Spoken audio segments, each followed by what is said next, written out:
बंदी छोड़ सतगुरु रामपाल जी परमेश्वर जी की जय हो। सत्साई भाई और बहनों, दया परमपिता परमेश्वर सारी सृष्टि के रचनहार सतगुरु रामपाल जी भगवान की, जिनके शुभ आशीर्वाद से, जिनकी विशेष कृपा दृष्टि से, जिनकी विशेष दया दृष्टि से आप और हम सभी साध संगति से जुड़े हुए सत्सेवक भाई बहन पूज्य गुरुदेव भगवान के कर कमलों द्वारा अनुवादित की गई, सरलार्थ की गई पुस्तक यथार्थ भक्ति बोध के ऊपर वीडियो के माध्यम से भक्ति मार्ग के गूढ़ रहस्यों को समझ रहे हैं। भाइयों और बहनों, इस कलयुग की पिछली पीढ़ी में गुरुदेव भगवान के द्वारा हम चंद आत्माओं को अपनी लाखों की संगत में से जो साध संगति बख्शी गई है, उसके लिए हम परमेश्वर सतगुरु रामपाल जी परमात्मा के सदा ऋणी रहेंगे। और इस महा उपकार के लिए पूज्य गुरुदेव भगवान का हम जितनी बार भी दंडोत प्रणाम करें उतना ही कम है। तो संध्या आरती का आज लास्ट वीडियो होगा और उसे शुरू करने से पहले पूज्य गुरुदेव भगवान से आशीर्वाद प्राप्त करेंगे, गुरुदेव भगवान का जयकारा लगाएंगे। बंदी छोड़ सतगुरु रामपाल जी परमेश्वर जी की जय हो। परमपिता परमात्मा सारी सृष्टि के रचनहार, कुल मालिक, असंख्य ब्रह्मांडों के स्वामी, जगत गुरु, तीनों लोकों में प्रवेश करके सबका भरण पोषण करने वाले राजाधिराज, आत्माधार, नाथों के नाथ, देवों के देव, महादेव, सर्वेश्वर, महेश्वर, मृत्युंजय, अजरो अमर, आदि अनादि, सनातनी प्रभु, जगत पिता जगदीश्वर, श्री श्री 1008 की उपाधि के वास्तविक अधिकारी, अकाल मूर्त सौद स्वरूपी राम वासुदेव, सर्वगतम ब्रह्म, परम पूज्य, प्रथम पूज्य, परम संत, परम पुरुष, परम धनी, परम दयालु, सत्य कबीर, हक्का कबीर, अल्लाहु कबीर, अल्लाहु अकबर, बाखबर, अल्लाह ताला, जगत के तारणहार, जगत के मुक्तिदाता, जगत के जगन्नाथ, हारे के सहारे, हिंदुओं के राम, मुसलमानों के अल्लाह, सिखों के वाहिगुरु, ईसाइयों के मसीह, दया के सागर दया निधि, करुणा के सागर करुणा निधि, स्वयंभू परिभू, संकट मोचन, कष्ट हरण, मंगल करण, दुख भंजन, अविगत कबीर, निर्विकार निर्विषम परमात्मा, अलय अलेख सतगुरु, आदि अनादि सतगुरु, असली मर्यादा पुरुषोत्तम, असली राम, असली कृष्ण, असली घनश्याम, असली मुरारी, राजाओं के राजा, महाराजाओं के महाराजा, शहंशाहों के शहंशाह, सम्राटों के सम्राट, भगवानों के भगवान, अल्लाहों के अल्लाह, प्रभुओं के प्रभु, मसीहाओं के मसीह, सच्चे वाहिगुरु, बाबाओं के बाबा, पीरों के पीर, सेठों के सेठ, जगत सेठ, सावड़सा सेठ, सर्वगुण संपन्न, अनंत कोटि कलाओं के स्वामी, अनंत कोटि ब्रह्मांडों के नायक, योगियों में महायोगी, ध्यानियों में महाध्यानी, सिद्धों में परम सिद्ध, ज्ञानियों में तत्वज्ञानी, ब्रह्म ज्ञानी, महाज्ञानी, परम ज्ञानी, सर्वश्रेष्ठ ज्ञानी, विज्ञानी, युवा कबीर, समर्थ कबीर, असमवात, अमित ओजा, सच्चे रहनुमा, करीम अल्लाह, सुभान अल्लाह, दुनिया के अंतिम पैगंबर, 8 सितंबर 1951 से गांव धनाना, जिला सोनीपत, हरियाणा, भारतवर्ष की पावन भूमि पे प्रकट रियल कल की भगवान श्री नारायण साकार हरि, बाबा साहेब, संत श्रोमणी सतगुरु रामपाल जी परमेश्वर जी के चरण कमल में साध संगति से जुड़े हुए देश विदेश से हम सभी सत्सेवक भाई बहनों का अनंत कोटि दंडोत प्रणाम। तो भाई और बहनों, गुरुदेव भगवान के आशीर्वाद से संध्या आरती का ये लास्ट वीडियो है और अब ये जो वाणियाँ हैं हम यहाँ से शुरू करेंगे। वाणी: कबीर गुरुजी तुम ना बिसरियो, लाख लोग मिल जाहीं, हमसे तुमको बहुत हैं पर तुमसे हमको नाही। यानी एक सच्चे भगत ने किस तरह से अपने गुरुदेव भगवान से विनती करनी चाहिए, उनसे आधीन होकर दासातन अपने अंदर धारण करके अपने पूज्य गुरुदेव भगवान को ही परमात्मा मानकर उनसे प्रार्थना स्तुति करनी चाहिए, ताकि परमेश्वर हमसे प्रसन्न हो और हमें वो इच्छित वस्तु तुरंत प्रदान करें जिसके लिए हम आत्माओं को भटकते भटकते असंख्य युग हो चुके हैं, यानी मोक्ष। और भाई और बहनों, सबसे पहली जो कंडीशन है मोक्ष प्राप्त करने की, गुरुदेव भगवान बार बार सत्संग में कहते हैं कि सबसे पहले आपने अपनी पिछली गलतियों को सुधारना पड़ेगा। पिछली गलतियां मतलब असंख्य युगों से हम पूज्य गुरुदेव भगवान की, कबीर परमात्मा की शरण में रहते हुए आ रहे हैं, लेकिन हर बार हम लोग एक ही गलती कर जाते हैं और वो गलती है उस वक्त वो कबीर परमात्मा जो सतगुरु रूप धारण करके आता है, गुरु रूप धारण करके आता है, अपने नूरी तेजपुंज वाले शरीर के ऊपर एक हल्का और कोट धारण करके आता है, हम इंसानों जैसा इंसान बन के आता है, एक आम व्यक्ति जैसी लीला करता है, हम उस वक्त उस पूर्ण परमेश्वर को सतगुरु रूप में ना पहचान कर हम किसी और को ही भगवान मानते रहते हैं, जिस कारण से असंख्य युगों से इस परमेश्वर की शरण में रहते रहते भी हम आज तक मोक्ष प्राप्त नहीं कर पाए। और वर्तमान में गुरुदेव ने सबसे पहले हमें यही बात समझाई कि जो गलती तुमने 650 साल पहले की थी वो गलती आज मत दोहराना। और 650 साल पहले सबसे बड़ी गलती थी गुरु को परमात्मा ना मानने की गलती। परमेश्वर ने बार बार अपने सत्संगों में हम समझाया। एक छोटा सा सत्संग आपको सुनाएंगे जिसमें परमेश्वर कह रहे हैं कि 650 साल पहले तुम्हें जो सुख हो रहे थे उस आधार से तुम केवल ऊपरी मन से, केवल जुबान से अपने गुरु को परमात्मा कहते थे कि हमारे गुरुजी तो परमात्मा आए हुए हैं, हमारे गुरुजी तो भगवान हैं। और परमात्मा कहा भी करते थे 650 साल पहले कि भाई आप मुझे परमात्मा नहीं मानते, लेकिन हम कहते नहीं, हम आपको परमात्मा ही मानते हैं, हम आपको भगवान ही मानते हैं। लेकिन अंतर्यामी से कुछ भी छुपा हुआ नहीं था। उन्हें पता था कि ये ऊपरी मन से मुझे परमात्मा परमात्मा कह रहे हैं, लेकिन इनके अंदर बिल्कुल भी जगह नहीं है। सुनिए सत्संग।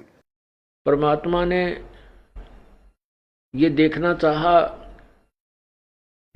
कि ये मेरे विचारों को से कितने परिचित हैं, इनके अंदर कुछ दृढ़ता भी है जो ये बोलते हैं कि हम तो मोक्ष चाहते हैं, हम आपके अतिरिक्त किसी को नहीं चाहते हैं, आप हमारे परमात्मा हो, आपसे हमें वो सुख मिले हैं जो हमें कहीं पर भी प्राप्त नहीं हुए थे। ये ऊपरले मन से कह रहे हैं या इनके अंदर भी कोई स्थान है। ये परीक्षा लेने के लिए परमात्मा ने, कबीर परमेश्वर ने एक लीला की थी। और यही कारण था भाइयों और बहनों हमारे नीचे गिरने का। हमने परमेश्वर से झूठ कहा कि हम आपको परमात्मा मानते हैं, लेकिन वे तो अंतर्यामी हैं, उन्हें तो अंदर की बात का पता है। इसलिए परमेश्वर ने 64 के 64 लाख अपने शिष्यों को एक परीक्षा के माध्यम से रिजेक्ट कर दिया। और आज वर्तमान में सतगुरु रामपाल जी भगवान स्वयं वो कबीर परमात्मा सतलोक से अवतरित हैं, सतलोक से इस मृतलोक में प्रकट हैं, विद्यमान हैं। और यदि आज भी हमने वही गलती कर दी जो गलती हम 650 साल पहले करके आ चुके हैं, जो गलती हम युगों युगों से करते आ रहे हैं, तो क्या फायदा फिर इस कलयुग की बिचली पीढ़ी में 21वीं सदी में पैदा होने का, ये मनुष्य शरीर प्राप्त करने का, ये शिक्षा प्राप्त करने का, गुरुदेव भगवान के इतने प्रयत्न का, उनके द्वारा इतना संघर्ष जो ये सबूत और प्रमाण दिखाने के लिए किया गया है, आप और हम आत्माओं को जगाने के लिए किया गया है, फिर क्या फायदा उस चीज का। तो आज हम वो गलती नहीं करेंगे, कम से कम सत्सेवक भाई बहन तो वो गलती बिल्कुल भी नहीं करेंगे, क्योंकि आज परमात्मा ने ऐसा कोई भी सबूत, ऐसा कोई भी प्रमाण शेष नहीं छोड़ा है जो ये साबित करता हो कि संत रामपाल जी परमात्मा नहीं हैं या संत रामपाल जी खुद ही कबीर जी नहीं हैं। हर प्रकार के सबूत, एविडेंस परमात्मा ने हर धर्म पुस्तकों से निकाल कर दे दिया है। और उससे ऊपर परमेश्वर के जो गुण होते हैं, कबीर परमात्मा के जो गुण होते हैं, कोडी को काया देना, निर्धन को माया देना, अंधे को आंख देना, बांझ को पुत्र देना, निर्धन को संपत्ति देना, आज सब कुछ परमेश्वर छप्पर फाड़ के दे रहे हैं, छप्पर फाड़ के। और उसके बावजूद भी यदि हम अपने गुरुदेव भगवान को कबीर परमेश्वर के रूप में नहीं देखेंगे तो धिक्कार है फिर आप और हमारे इस मानव जन्म को। तो कम से कम साध संगति से जुड़े हुए सत्सेवक भाई बहनों ने साध संगति के माध्यम से अपनी आत्मा को इतना मजबूत कर लिया है, इतना दृढ़ कर लिया है कि आज हम अपने गुरुदेव भगवान को इतना विश्वास दिलाने के काबिल हो चुके हैं, उन्हीं के आशीर्वाद से इतने लायक हो चुके हैं कि आज हम अपने गुरुदेव भगवान को नाराज नहीं करेंगे। क्योंकि एक सत्संग में गुरुदेव भगवान ने बताया कि बच्चों, जब से तुम सतलोक से बिछुड़ के आए हो, उसी दिन से सतलोक से एक विमान प्रतिदिन तुम्हें लेने के लिए त्रिकुटी पर रोज आता है। लेकिन साथ में गुरुदेव ने यह भी बताया कि आज तक वो विमान खाली ही गया है। आज तक वो विमान खाली ही गया है, कोई भी उस विमान में बैठने के योग्य भगत नहीं हो पाया। तो भाइयों और बहनों, अब ये मोक्ष का प्राइम टाइम है, बिचली पीढ़ी है। परमात्मा ने कोई कसर बाकी नहीं छोड़ी है। अब यदि कोई कमी रहेगी, कोई कसर रहेगी, तो आप और हम भगत आत्माओं की अपनी खुद की अज्ञानता की रहेगी। इसलिए आज हम कम से कम गुरुदेव भगवान को नाराज ना करें। आज हम उस विमान को वापस खाली सतलोक ना जाने दें। तो कम से कम साध संगति से जुड़े हुए भाई बहन तो इस कदर परमेश्वर जी के आशीर्वाद से लायक हो चुके हैं। और इसका सबसे बड़ा प्रमाण यही है कि हमने इस दाढ़ी मूंछ वाली कबीर जी की समझे जाने वाली काल्पनिक फोटो को परमात्मा मानने से इनकार कर दिया है। हजारों लाखों सत्सेवक भाई बहन हैं देश विदेश में, किसी के भी घर में आपको ये दाढ़ी मूंछ वाली कबीर जी की कही जाने वाली नकली फोटो नहीं मिलेगी। ना हम इसे अपने दरबार में रखते, ना हम इसे अपने घर पर रखते, ना हम इस फोटो वाला लॉकेट पहनते, ना हम इस नकली कबीर का जून के महीने में कबीर प्रकट दिवस मनाते, ना हमारी इसमें किसी प्रकार की कोई श्रद्धा और कोई आस्था है। हम सत्सेवकों की पूरी श्रद्धा, पूरी आस्था, पूरा समर्पण, पूरी लगन केवल ओरिजिनल कबीर सतगुरु रामपाल जी परमेश्वर जी के चरणों में है। तो आज हम कम से कम अपने गुरुदेव भगवान को यकीन दिला सकते हैं कि आज हम उनके साथ सतलोक जाने के काबिल हो रहे हैं। और यदि थोड़ी बहुत कोई कमी होगी तो उसको भी सतगुरु रामपाल जी परमेश्वर अपने आशीर्वाद से, अपनी भक्ति से, अपनी दया दृष्टि से हम सत्सेवकों की उन कमियों को भी पूरा करेंगे। हमें इतना विश्वास है। तो हमने अपने गुरुदेव भगवान को प्रसन्न करना है। और प्रसन्न करने का सबसे पहला तरीका गुरु को ही परमात्मा मानना, गुरु को ही भगवान मानना। और गुरु को भगवान माने बिना आप और हमारी बात बनेगी भी नहीं। एक सत्संग में गुरुदेव ने बिल्कुल स्पष्ट कह रखा है कि यदि आपने सतलोक जाना है, भक्ति सफल करनी है, तो आपने गुरु जी को परमात्मा मानना पड़ेगा। और गुरु को परमात्मा मान के ही फिर आपने अपनी आध्यात्मिक क्रियाओं को करना पड़ेगा। आध्यात्मिक क्रिया मतलब पांचों यज्ञ, सत्संग सुनना, मंत्र जाप करना, तीनों समय की आरती। यदि आप अपने गुरु को कबीर भगवान नहीं मानते हैं और अपने गुरु जी के साथ साथ आप इस दाढ़ी मूंछ वाली कबीर जी की फोटो को भी परमात्मा मान के पूजते हैं, दंडवत करते हैं, तो आप चाहे कितनी भी भक्ति क्यों ना कर लीजिए, परमात्मा कहते हैं आपकी भक्ति अभी शुरू भी नहीं हुई है। शुरू भी। सुनिए वीडियो। गुरु मानुष कर जानते ते नर कहिए अंध। अब आपको उदाहरण भी बताया था कि गुरु जी को भगवान मानकर ही हमने अपनी आध्यात्मिक क्रियाओं को करना पड़ेगा।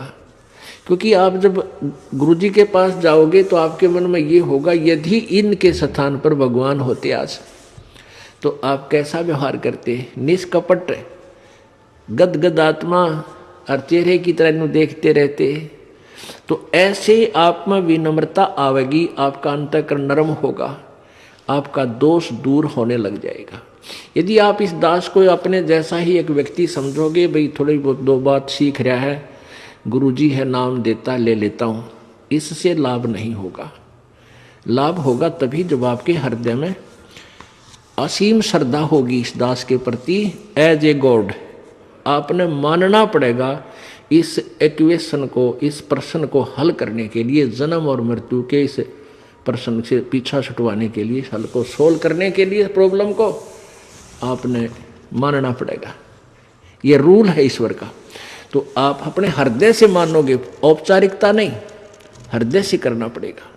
तो भाई और बहनों, इतने सारे प्रमाण, इतने सारे सबूत देखने के बाद अब हम वो गलतियां करने से बचें जिन गलतियों के कारण असंख्य जन्मों से हम इसी काल के 21 ब्रह्मांड में चक्कर काट रहे हैं।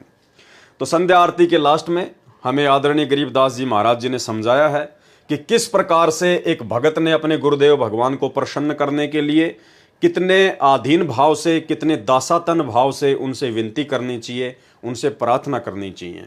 कबीर गुरुजी तुम ना बिसरियो, बिसरियो यानी भूलना, कि हे गुरुदेव भगवान, हे परमपिता परमात्मा, सारी सृष्टि के रचनहार, आप हम तुच्छ दो कोटि के जीवों को परमेश्वर भूल मत जाना। हे गुरुदेव, आप अपने चरणों में रखना, आप अपनी नज़रों में रखना परमात्मा। हम तो रास्ते के रोड़े हैं परमेश्वर, हम तो मिट्टी के धूल के कण के बराबर भी नहीं है परमात्मा, लेकिन आप समर्थ हैं, आप जानी जान हैं, सब कुछ जानने वाले हैं, अंतर्यामी हैं। इसलिए हे परमात्मा, हे गुरुदेव भगवान, आप अपने दास को बिल्कुल भी ना भूलियो परमात्मा, चाहे लाख लोग मिल जाएं। हे गुरुदेव, आप तो समर्थ हैं, परमात्मा हैं। आने वाले समय में पूरे विश्व में, पूरी दुनिया में आपके नाम का, आपकी भक्ति का डंका बजेगा। केवल एक झंडा होगा, एक भाषा होगी, एक ही ज्ञान होगा, और एकमात्र आप ही परमात्मा होंगे, आप ही सतगुरु होंगे। तो आपकी शरण में तो परमेश्वर लाखों अरबों खरबों जीव आएंगे। ये परमेश्वर, हमसे बढ़कर एक से एक भगत आपकी शरण में आएंगे, एक से एक आत्मा आपकी शरण में आएंगी। हम तो उन आत्माओं के भी पैरों की धूल के बराबर नहीं है गुरुदेव भगवान। ऐसी स्थिति में गुरुदेव, आप अपने इस तुच्छ छोटे से नाचीज भगत को ना भूल जाना परमात्मा। हमसे तुमको बहुत हैं। ये परमेश्वर, हमारे जैसे दो कोटि के जीव तो आपके लिए बहुत हैं, असंख्य हैं परमात्मा। हमारे जैसे तो ना जाने कितने भगत हैं आपके परमात्मा, लेकिन गुरुदेव भगवान, आप जैसे सतगुरु हमको बिल्कुल भी नहीं मिलेगा। तुमसे हमको नहीं, आप जैसे सतगुरु हमें नहीं मिलेंगे। हमारे जैसे भगत तो आपको लाखों मिल जाएंगे, करोड़ों मिल जाएंगे परमात्मा, लेकिन आप जैसे सतगुरु फिर हमें और दूजा कोई नहीं मिलेगा। इसलिए गुरुदेव भगवान, हमें अपने चरणों में बनाए रखना। कबीर गुरुजी, तुम ना भूलियो, चाहे लाख लोग मिल जाहीं। हमसे तुमको बहुत हैं, पर तुमसे हमको नहीं। कबीर, तुमरे बिसारे क्या बने। बिसारना यानी भूल जाना, भुला देना। मैं किसकी शरण में जाऊं, शिव विरंची मुनि नारदा, तिनके हृदय न समाऊं। हे गुरुदेव भगवान, हे सतगुरु रामपाल जी परमेश्वर, तुमरे बिसारे क्या बने, मैं किसकी शरण में जाऊं। हे गुरुदेव भगवान, यदि आपने हमें भुला दिया, यदि आपने हमें अनदेखा कर दिया, तो परमेश्वर, मैं किसकी शरण में जाऊंगा। और कौन है आपके अलावा जिसकी शरण ग्रहण करनी चाहिए। आप सबसे सर्वशक्तिमान हैं, आप सर्वज्ञ हैं परमेश्वर, सर्व सृष्टि के रचनहार हैं। आपके अलावा परमात्मा इस सृष्टि में अन्य कोई देव नहीं है जिसकी शरण ग्रहण करनी चाहिए, जो हमें मुक्ति दिला दे, जो हमें मोक्ष दिला दे, जो हमें 84 लाख योनियों के कष्टों से दूर कर दे। तुमरे बिसारे क्या बने, जो मैं किसकी शरण में जाऊं। शिव विरंची मुनि नारदा, तिनके हृदय न समाऊं। शिव यानी शंकर भगवान, विरंची यानी श्री ब्रह्मा जी, मुनि नारदा यानी ब्रह्मा जी का पुत्र नारद। कहते हैं परमात्मा, आपने यदि हमें नीचे गिरा दिया, आपने यदि हमें भुला दिया, तो परमात्मा हम तो ना घर के रहेंगे ना घाट के रहेंगे गुरुदेव भगवान। क्योंकि आपकी भक्ति लेने के बाद हमने अन्य सभी देवी देवताओं की पूजा पाठ करना छोड़ दिया है। हमने उनको अपने इष्ट रूप में मानना छोड़ दिया है। जो पहले हम अज्ञानता के चलते उनको अपना भगवान मानते थे, अपना इष्ट मानते थे। हे परमेश्वर, जब से हमने आपको अपना इष्ट बनाया है, आप सतगुरु को ही हमने अपना इष्ट बनाया है, अपना परमात्मा बनाया है, अपना भगवान माना है, तब से ये अन्य नकली भगवान, 21 ब्रह्मांड की सभी शक्तियां, 33 करोड़ देवी देवता, ब्रह्मा विष्णु महेश, काल दुर्गा, ये भी हमसे नाराज हैं, हमसे खफा हैं, और ये मौका देख रहे हैं कि कब ये भगत अपने सतगुरु के चरणों से दूर हटे, कब ये भगत मर्यादा तोड़े, और मैं इसको अपने जाल में, अपने षड्यंत्र में पहले से कहीं ज्यादा जबरदस्त तरीके से फंसा लूं। तो हे परमेश्वर, हे सतगुरुदेव भगवान, आपके अलावा तो यहां सब हमारे शत्रु ही शत्रु हैं परमात्मा। यदि आपने भुला दिया हमें, तो परमात्मा किसी और की शरण में जाने के लायक नहीं हैं। ये शिव विरंची मुनि नारदा, ये सब हमारे से खफा हैं, हमारे से नाराज हैं। तिनके हृदय ने समाऊं।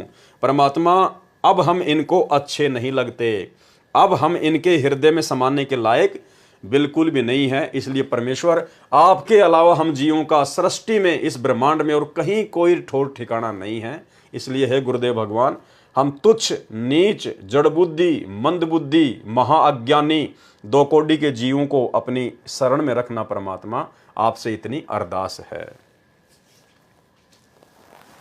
कबीर अवगुण किए तो बहुत किए, करत न मानी हार, और भावे बंदा बख्श दियो, भावे गर्दन तार। हे गुरुदेव भगवान, हे कबीर परमात्मा सतगुरु रामपाल जी परमेश्वर, आप जी की शरण में आने से पहले परमात्मा अवगुण किए तो बहुत किए। मालिक, हमने बहुत अवगुण किए, बहुत कुकर्म किए परमात्मा। शुभ कर्म हमने एक भी नहीं किया, क्योंकि ना ज्ञान था, ना भक्ति थी, ना परमात्मा था। काल की आगोश में थे, काल सिर पर बैठा था परमात्मा। इसने जो भी कर्म करवाए स्वार्थ के लिए उल्टे ही कर्म करवाए। तो अवगुण किया तो बहुत किया, करत न मानी हार, कभी थके नहीं परमात्मा। और भावे बंदा बख्श दियो, भावे गर्दन तार। हे गुरुदेव भगवान, अब हम आपकी शरण में आ गए हैं परमात्मा, आप समर्थ की शरण में आ गए हैं। हे परमेश्वर, अब हम आपके ऊपर छोड़ते हैं परमात्मा, फैसला आपके ऊपर छोड़ते हैं गुरुदेव भगवान। आप चाहो तो अपने दास के उन कुकर्मों को, उन घटिया कर्मों को माफ कर देना। भावे बंदा बख्श दियो, चाहे तो इस बंदे को, इस भगत को माफ कर देना, इसको बख्श देना। भावे गर्दन तार, या चाहे परमेश्वर आप इस दास को मौत के घाट उतार देना, चाहे दास की गर्दन उड़ा देना परमात्मा। हमने अपने आप को आपके चरणों में समर्पित कर दिया है गुरुदेव। अब जो भी करना होगा आप करेंगे परमात्मा, आपसे कोई सवाल नहीं होगा किसी भी प्रकार का। कबीर अवगुण मेरे बाप जी, बख्शो गरीब निवाज। हे परमेश्वर, मेरे उन अनंत अवगुणों को जो मैंने युगों युगों से किए हैं परमात्मा, बिना भक्ति के, बिना जानकारी के, अवगुण मेरे बाप जी, बख्शो गरीब निवाज। गरीब निवाज यानी दीन दयाल परमात्मा, दुखियों का भगवान। हे परमेश्वर, हे सतगुरु रामपाल जी भगवान, मेरे उन अवगुणों को माफ करना परमात्मा, जो मैंने अनजाने में किए हैं। जो मैं पूत कपूत हूं, बहुर पिता को लाज। हे परमेश्वर, कहते हैं यदि बेटा, यदि कुपूत भी हो जाए, कुपात्र भी हो जाए, तो भी पिता को ही लाज होती है, पिता को फिर भी जो है शर्म होती है, पिता फिर भी माफ कर देता है। हे गुरुदेव भगवान, आप तो परम पिता हैं, आप तो आत्मा के पिता हैं। जब ये सांसारिक पिता जो खुद अवगुणी होता है, वो भी अपने पुत्र के अवगुणों को माफ कर देता है, बार बार विनती करने से, विनय करने से, तो आप तो आत्मा के पिता हैं। आप जी तो पूरी सृष्टि के पिता हैं, सबके उत्पत्ति करता हैं। आपसे बढ़कर कौन है परमेश्वर। हे गुरुदेव, हमारे उन अवगुणों को, मुझ नीच को कपूत समझकर माफ कर दीजिए परमेश्वर। कबीर मैं अपराधी जन्म का, नक्सिक भरे विकार, और तुम दाता दुख भंजना, मेरी करो संहार। हे गुरुदेव भगवान, हे सतगुरु रामपाल जी परमेश्वर, मैं तो जन्म जन्मांतरों से आपका अपराधी हूं परमात्मा, क्योंकि शास्त्र विरुद्ध साधना करते रहने से मैंने हमेशा पाप ही किए हैं परमेश्वर। मैंने कोई अच्छा काम किया ही नहीं कभी। कबीर मैं अपराधी जन्म का, जन्म जन्म से अपराधी हूं परमात्मा। जब से मैं सतलोक से आया हूं इस काल के साथ, उसी समय से आपका अपराधी हूं परमात्मा। मैंने उल्टे ही काम किए हैं। नख सिक भरे विकार, नख यानी नाखून से लेकर, सिख यानी चोटी से लेकर, नाखून से लेकर चोटी तक परमेश्वर, यानी मैंने सारे अवगुण ही अवगुण किए हैं परमात्मा। मैं तो विकारों से भरा पड़ा हूं परमेश्वर। नख सिक भरे विकार, नाखून से लेकर शिखा तक, चोटी तक विकारों से भरा हुआ हूं। और तुम दाता दुख भंजना, हे परमेश्वर, आप तो दुखों का भंजन करने वाले हैं, आप तो क्षमा की मूर्ति हैं। मेरी करो संभार परमात्मा, मुझदास पर रहम करना गुरुदेव, मेरी संभाल रखना परमात्मा, मुझदास को अपनी नजरों में रखना। कबीर अब के जो सतगुरु मिले, सब दुख आंखों रोई, और चरणों ऊपर शीस धरूं, कहूं जो कहनी हुई। तो हमें तो सतगुरु मिल गए हैं, और अब मौका है हमारे पास में उन तमाम गलतियों की समायाचना करने का। जो भी कुछ अपने मन की बात हैं, जो हम युगों युगों से नहीं कह पा रहे थे, आज हम वो बातें अपने गुरुदेव से हम करेंगे, हम करते हैं। हम अपने गुरुदेव की चरण सेवा में बैठते हैं, अपने मन की बात करते हैं परमात्मा से। यानी जो भी हमने कुछ कहना है, अब हम अपने गुरुदेव भगवान से कहेंगे, अपने परमात्मा से कहेंगे, अपनी आत्मा के पति से कहेंगे अपने मन की बात। कबीर जैब के सतगुरु मिले, सब दुख आंखों रोई, और चरणों ऊपर शीस धरूं, कहूं जो कहनी होई। कबीर साईं मिलेंगे, पूछेंगे कुशलात, और आदि अंत की सब कहूं अपने दिल की बात। यानी सेम ही भावार्थ है उस लाइन का, कि अब की बार जब मुझे गुरुदेव भगवान मिलेंगे, मेरा उनसे साक्षात्कार होगा, मेरी उनसे भेंट होगी, तो मैं अपने दिल की सारी बातें दिल खोलकर अपने गुरुदेव भगवान के सामने रखूंगा। क्योंकि और कोई है नहीं यहाँ पे आत्मा की सुनने वाला। आत्मा की पुकार सुनने वाला केवल एक परमात्मा है, कबीर देव। और आज वो कबीर परमात्मा सतगुरु रामपाल जी के रूप में धरती पर प्रकट हैं। तो अब हम अपने दिल की बात, अपनी आत्मा की बात, अपने मन की बात दिल खोलकर अपने गुरुदेव भगवान से करेंगे। कबीर अंतर्यामी एक तुम आत्म के आधार, और जो तुम छोड़ो हाथ तो मैं कौन उतारे पार।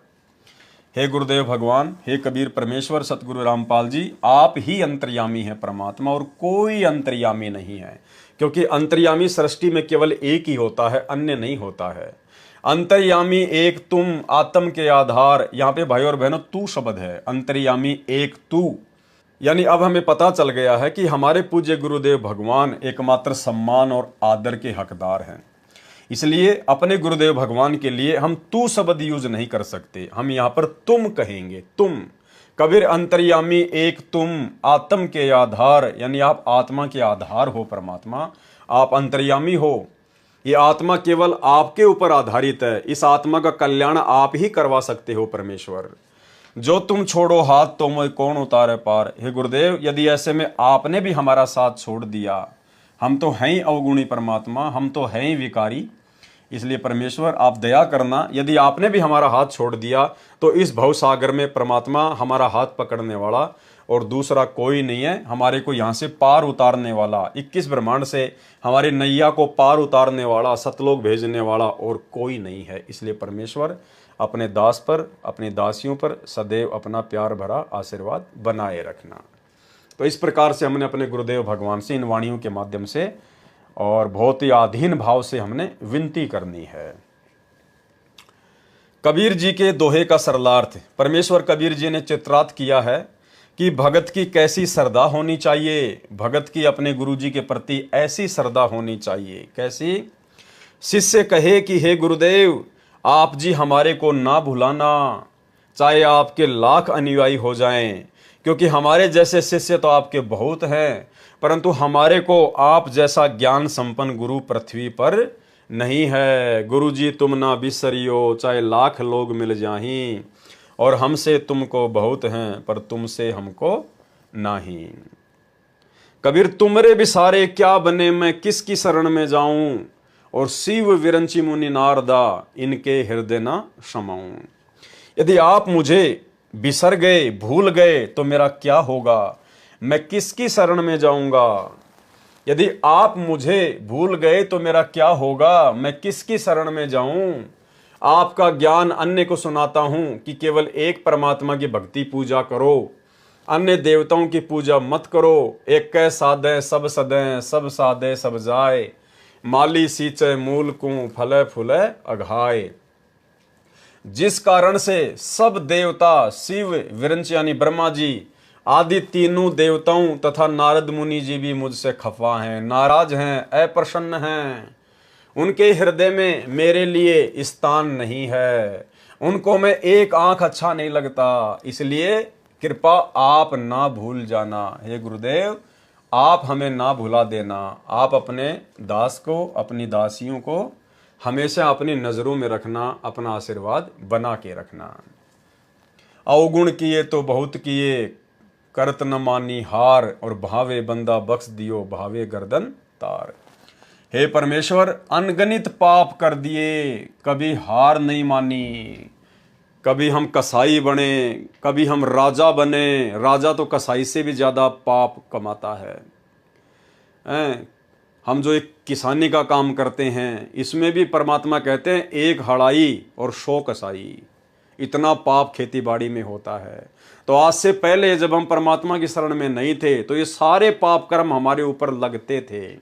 इसलिए कहा है, हे परमेश्वर, अनगणित पाप कर दिए, कभी हार नहीं मानी। अर्थात बिना ज्ञान के पाप भी उमंग के साथ करता रहा, कभी आलस्य नहीं किया। हे परमात्मा, हे गुरुजी, हे परमात्मा, हे गुरुजी, यानी गुरुजी को ही परमात्मा कहना होता है, गुरुजी ही परमात्मा होता है।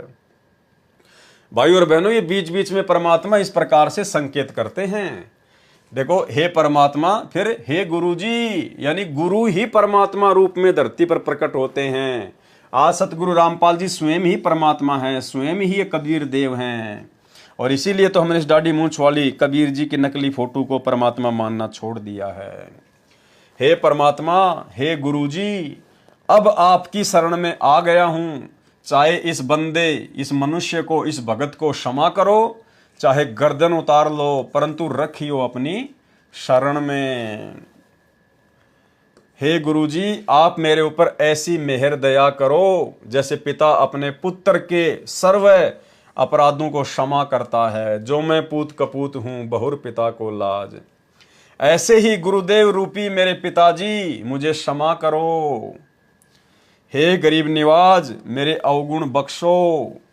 यदि मैं अच्छा शिष्य नहीं हूं, यदि मैं कपूत हूं, तो आप पिता के तुल्य हैं।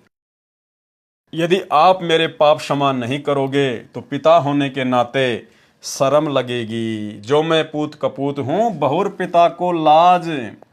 यदि आपकी शरण में आने के बाद भी आपने मेरे पाप कर्मों का सत्यानाश नहीं किया, मेरे उन अपराधों को क्षमा नहीं किया, मुझ नीच को नहीं बख्शा, तो एक पिता होने के नाते आपको शर्म लगेगी।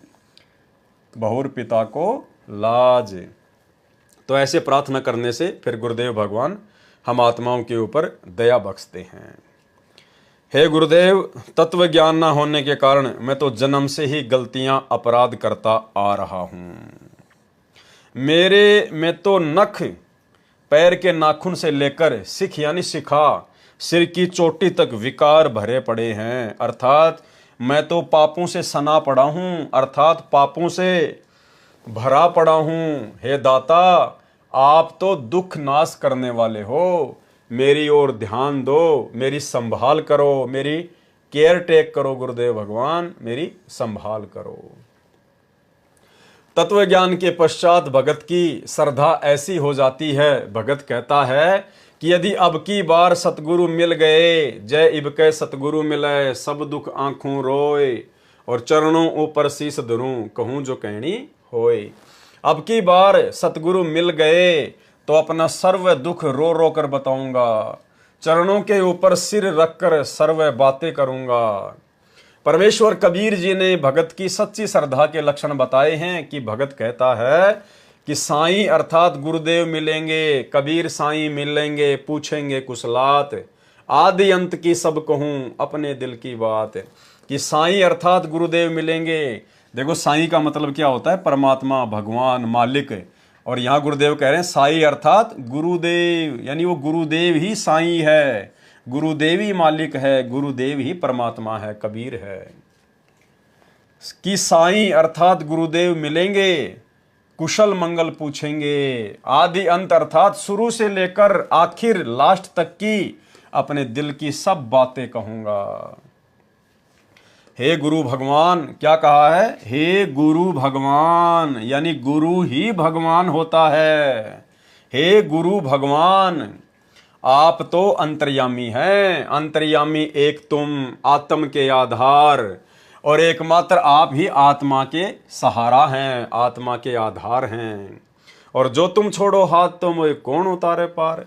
यदि आपने मेरा हाथ छोड़ दिया तो मुझे कोई पार नहीं कर सकता। आप इस भले बुरे दास दासी को चरणों से दूर मत करना, अपनी शरण में रखना। परमेश्वर कबीर जी के दोहों का सरलार्थ संपूर्ण हुआ। शब्द नंबर 5 ये लास्ट का है। मेरे गुरुदेव भगवान के सरलार्थ की आवश्यकता नहीं है, यह तो अपने आप ही सरल है। मेरे गुरुदेव भगवान दियो काट काल की फांसी। तो गुरुदेव भगवान ने जानबूझकर इस शब्द के सरलार्थ को अपने कर कमलों से नहीं लिखा, जानबूझ के छोड़ दिया परमात्मा ने। और कह रहे हैं कि यह तो अपने आप में बहुत सरल है, जबकि पूरी संध्या आरती में यदि सबसे कठिन कोई शब्द है, सबसे कठिन यदि कोई चौपाइयां हैं, तो मेरे गुरुदेव भगवान के सरलार्थ की हैं, जिनके अंदर परमात्मा ने लास्ट की 2 चौपाइयों में गहरा गूढ़ ज्ञान छुपा रखा है। अब भाई और बहनों, ये जो शब्द है मेरे गुरुदेव भगवान दियो काट काल की फांसी, ये कोई आदरणीय गरीबदास जी महाराज जी का लिखा हुआ नहीं है, ये कोई कबीर जी का लिखा हुआ नहीं है, किसी अन्य साधु संत महात्मा का लिखा हुआ नहीं है।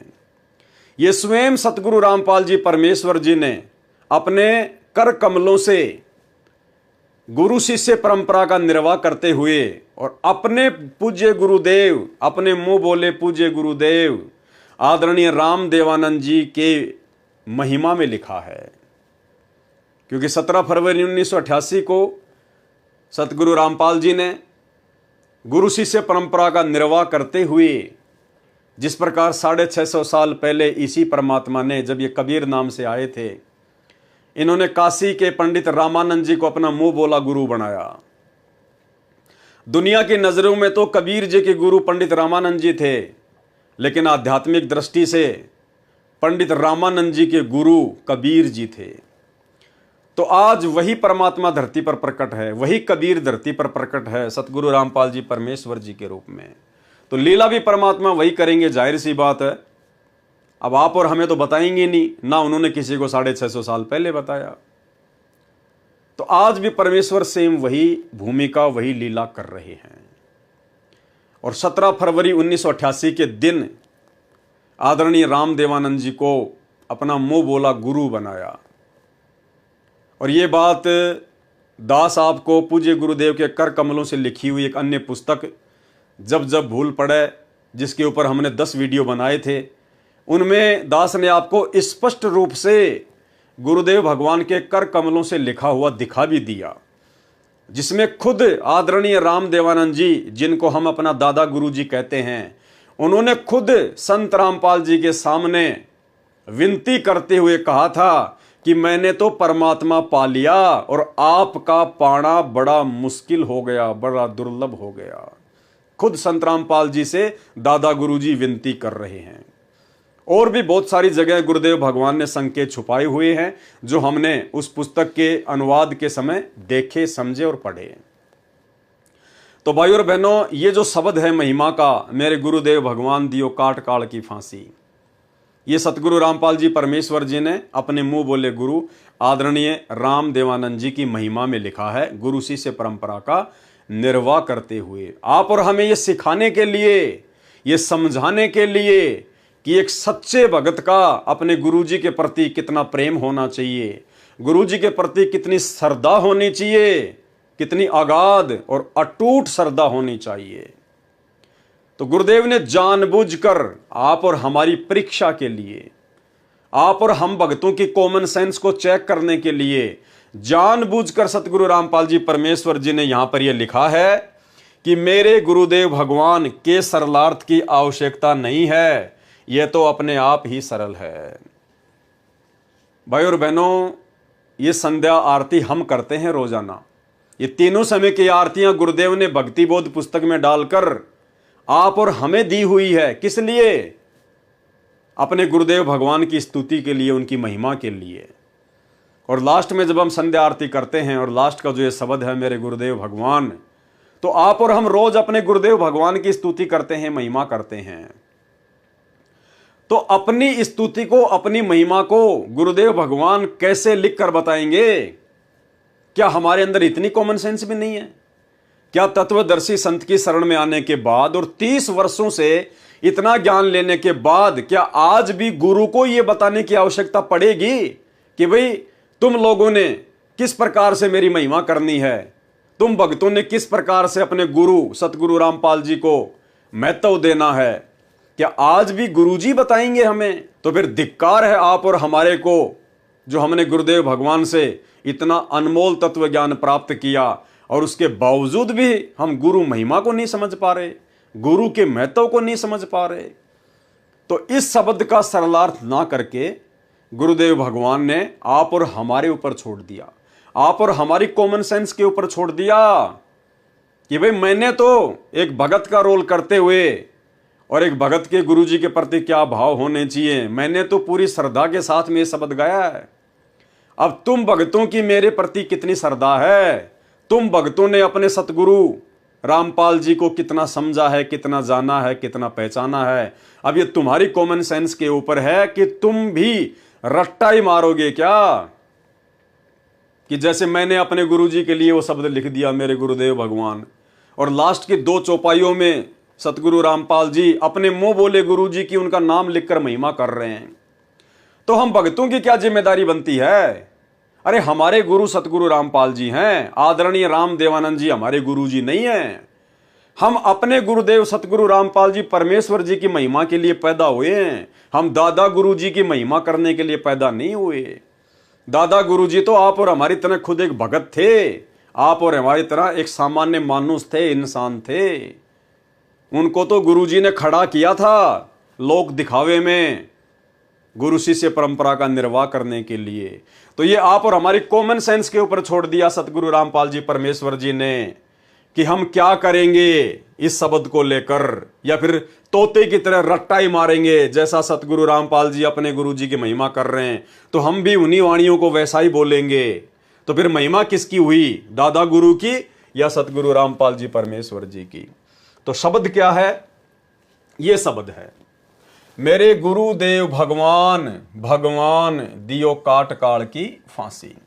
सबसे पहले तो भाई और बहनों, संध्या आरती के माध्यम से हम जितने भी सतगुरु रामपाल जी परमेश्वर जी के शिष्य और शिष्या हैं, उनकी महिमा में इस भजन को गाने का, इस शब्द को गाने का औचित्य तभी बनता है जब आप गुरुदेव शब्द के अर्थ को समझ जाएं कि गुरुदेव का मतलब क्या होता है, गुरुदेव का मीनिंग क्या होता है, परिभाषा क्या होती है गुरुदेव की। जब तक हम इस गुरुदेव शब्द को नहीं समझेंगे तो हमारे द्वारा इस शब्द के माध्यम से की गई महिमा का कोई लाभ नहीं, कोई फायदा नहीं। हम महिमा तो कर रहे हैं अपने गुरुदेव भगवान सतगुरु रामपाल जी की, और उन्हें कह रहे हैं मेरे गुरुदेव भगवान दियो काट काल की फांसी, मेरे गुरुदेव भगवान दियो काट काल की फांसी। हम अपने गुरुदेव को भगवान भी कह रहे हैं, और एक बार नहीं 2 बार कह रहे हैं, और उसके बावजूद भी भगवान मान रहे हैं इस दाढ़ी मूंछ वाले कबीर जी की नकली फोटो को। परमात्मा मान रहे हैं, भगवान मान रहे हैं इस कबीर जी की नकली फोटो को। तो फिर आपने अपने गुरुदेव की महिमा की, क्या महिमा किया आपने? आप तो दोगला आचरण कर रहे हैं जो भक्ति मार्ग में नहीं चलता। तो सतगुरु रामपाल जी परमेश्वर जी ने गुरुदेव शब्द का क्या अर्थ बताया।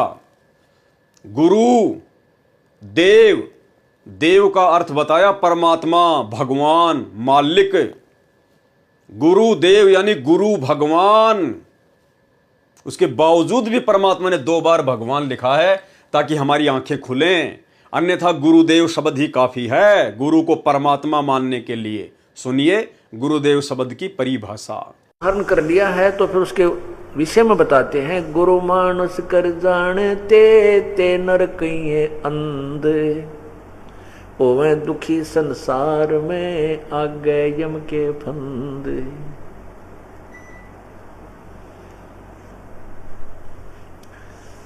जो व्यक्ति गुरु को एक सिंपल मैन मानता है, साधारण व्यक्ति मानता है, मनुष्य मानता है, तो कहते हैं उनको ज्ञान वाली आँखियां नहीं हैं, वो अंधे हैं।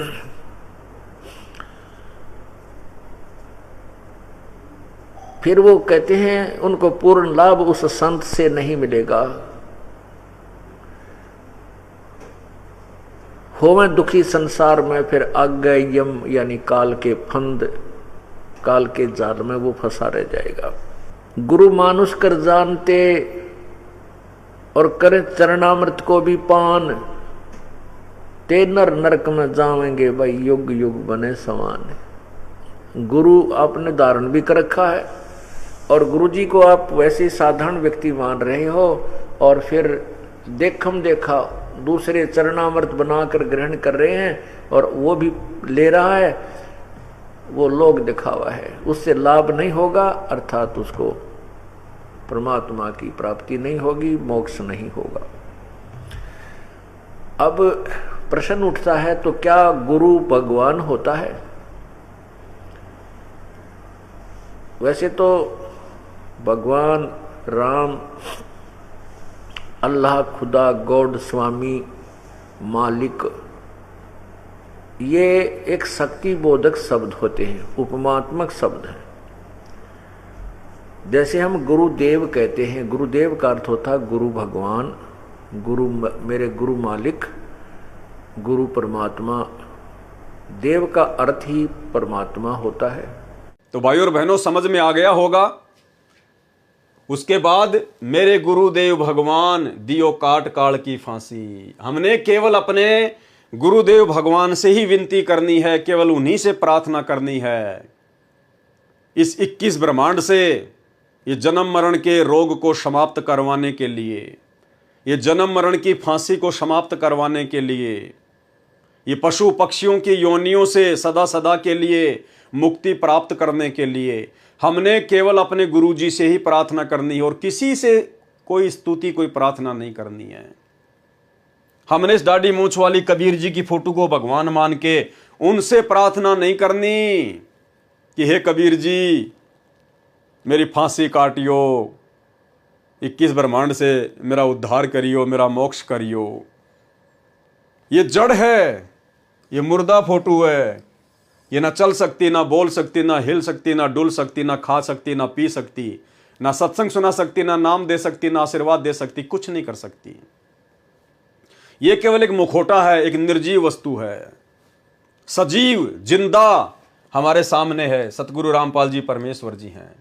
हमने केवल इन्हीं से हर प्रकार की इच्छा, हर प्रकार की डिमांड, हर प्रकार की स्तुति, हर प्रकार की प्रार्थना केवल हमने अपने गुरुदेव भगवान से करनी है। अन्य किसी भी देव महादेव से, किसी भी शक्ति से हमने सौपन में भी कोई इच्छा जाहिर नहीं करनी है, क्योंकि सबसे बड़े परमात्मा, सबसे बड़े देव, सबसे बड़ी शक्ति है सतगुरु रामपाल जी। ये स्वयं सतलोक के राजा हैं, कबीर भगवान हैं। मेरे गुरुदेव भगवान दियो काट काल की फांसी। अवगुण किए घनेरे फिर भी भले बुरे हम थारे। यहां पर शब्द तेरे, हम अपने गुरुदेव के लिए तेरे शब्द यूज नहीं कर सकते। तो राजस्थानी में थारे बोलते हैं, थारे यानी जैसे आप, इस प्रकार राजस्थान में बोलते हैं थारा, थारी, थारे, तो एक सम्मानजनक हो जाता है ये। अवगुण किए घनेरे फिर भी भले बुरे हम थारे। हे परमेश्वर, मैं तो हूं ही अवगुणी। मैंने तो जन्म से लेकर और वर्तमान समय तक और ना जाने पिछले जन्म जन्मांतरों में जब मैं आपकी शरण में नहीं था, इस तत्व ज्ञान से परिचित था, हे परमेश्वर मैंने तो अवगुण ही किए हैं मालिक। गुण तो मैंने एक भी किया ही नहीं, अच्छा कर्म तो एक भी किया ही नहीं।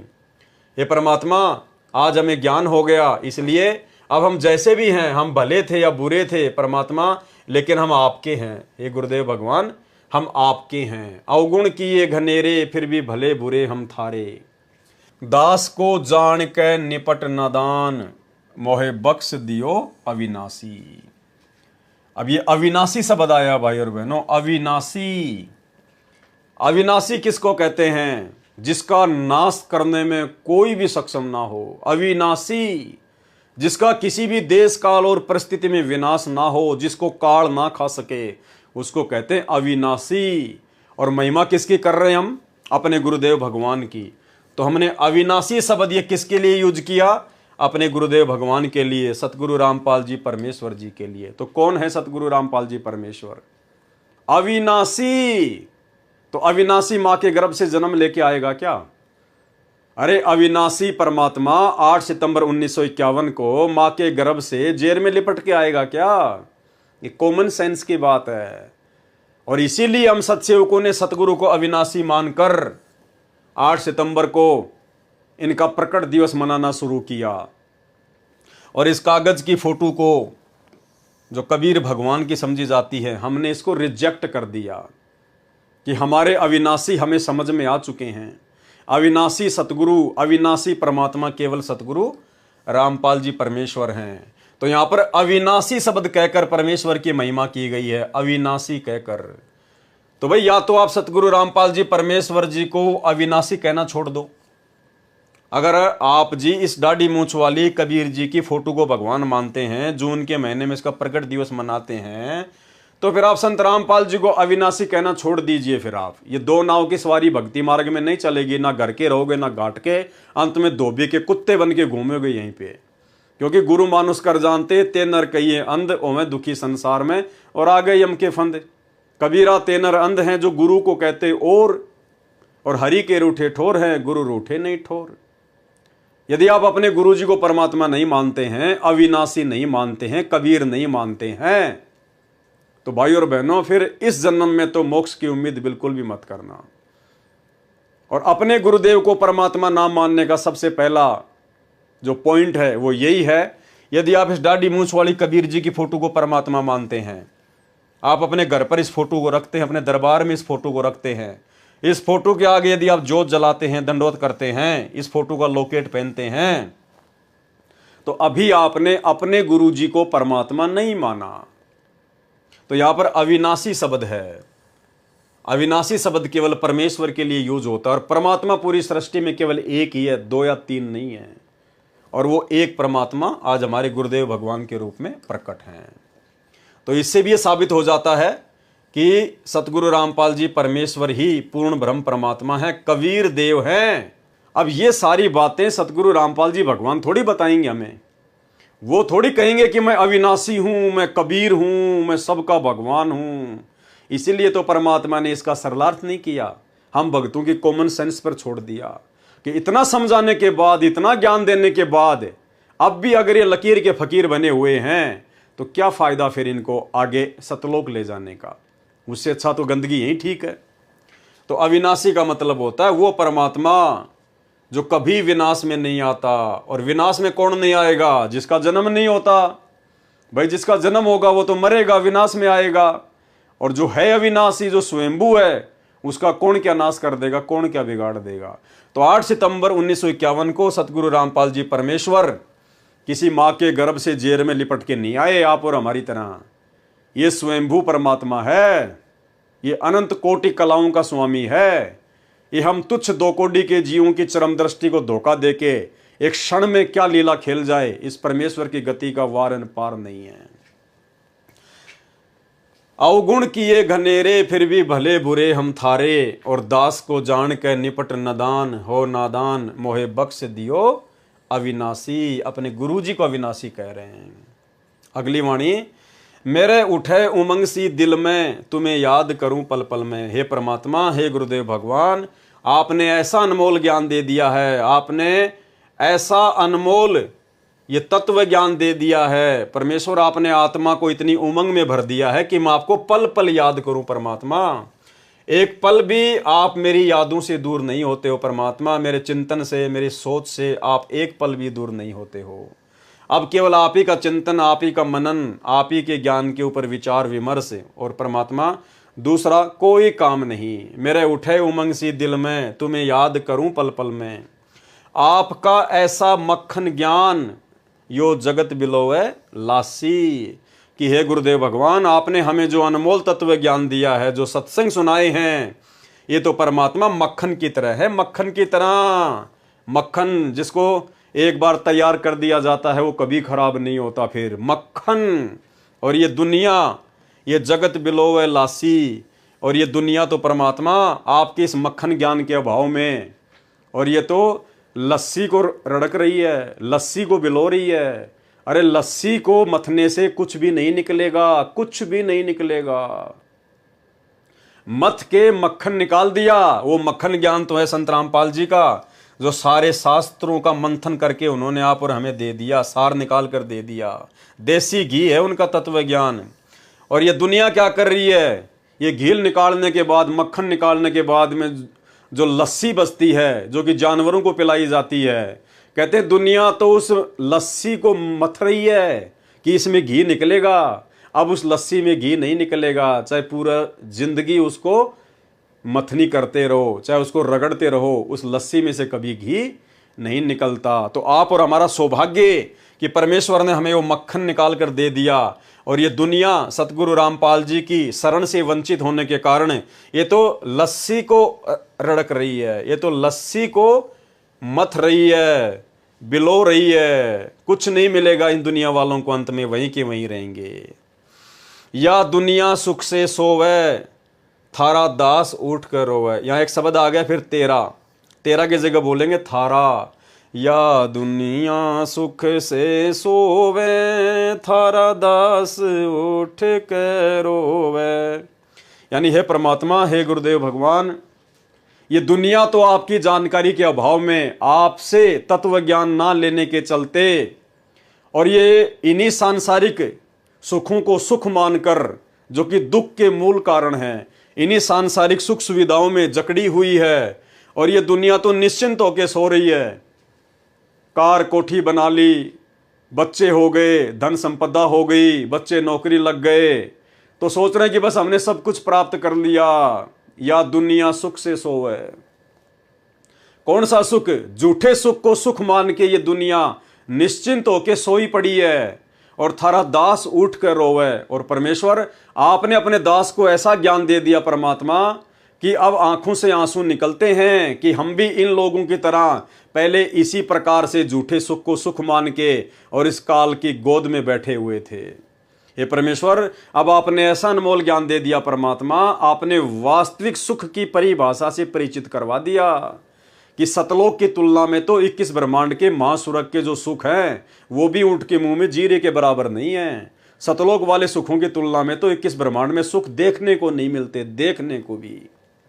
तो आपका दास उठ के रोता है, यानी पल पल उन बातों को याद करके आपके द्वारा हमारे ऊपर जो महा उपकार किया गया है परमेश्वर, उस उपकार को याद करके हमें रोना आता है। हमारी नींद उड़ गई है परमात्मा कि अब यदि हम रह गए किसी भी गलती से तो ये काल अब हमें ऐसा नाच नचाएगा, ऐसा नाच नचाएगा जिसकी हम कल्पना भी नहीं कर सकते। तो अब हम रोते हैं कि हे परमेश्वर, अब आप हमारा हाथ ना छोड़ देना गुरुदेव भगवान।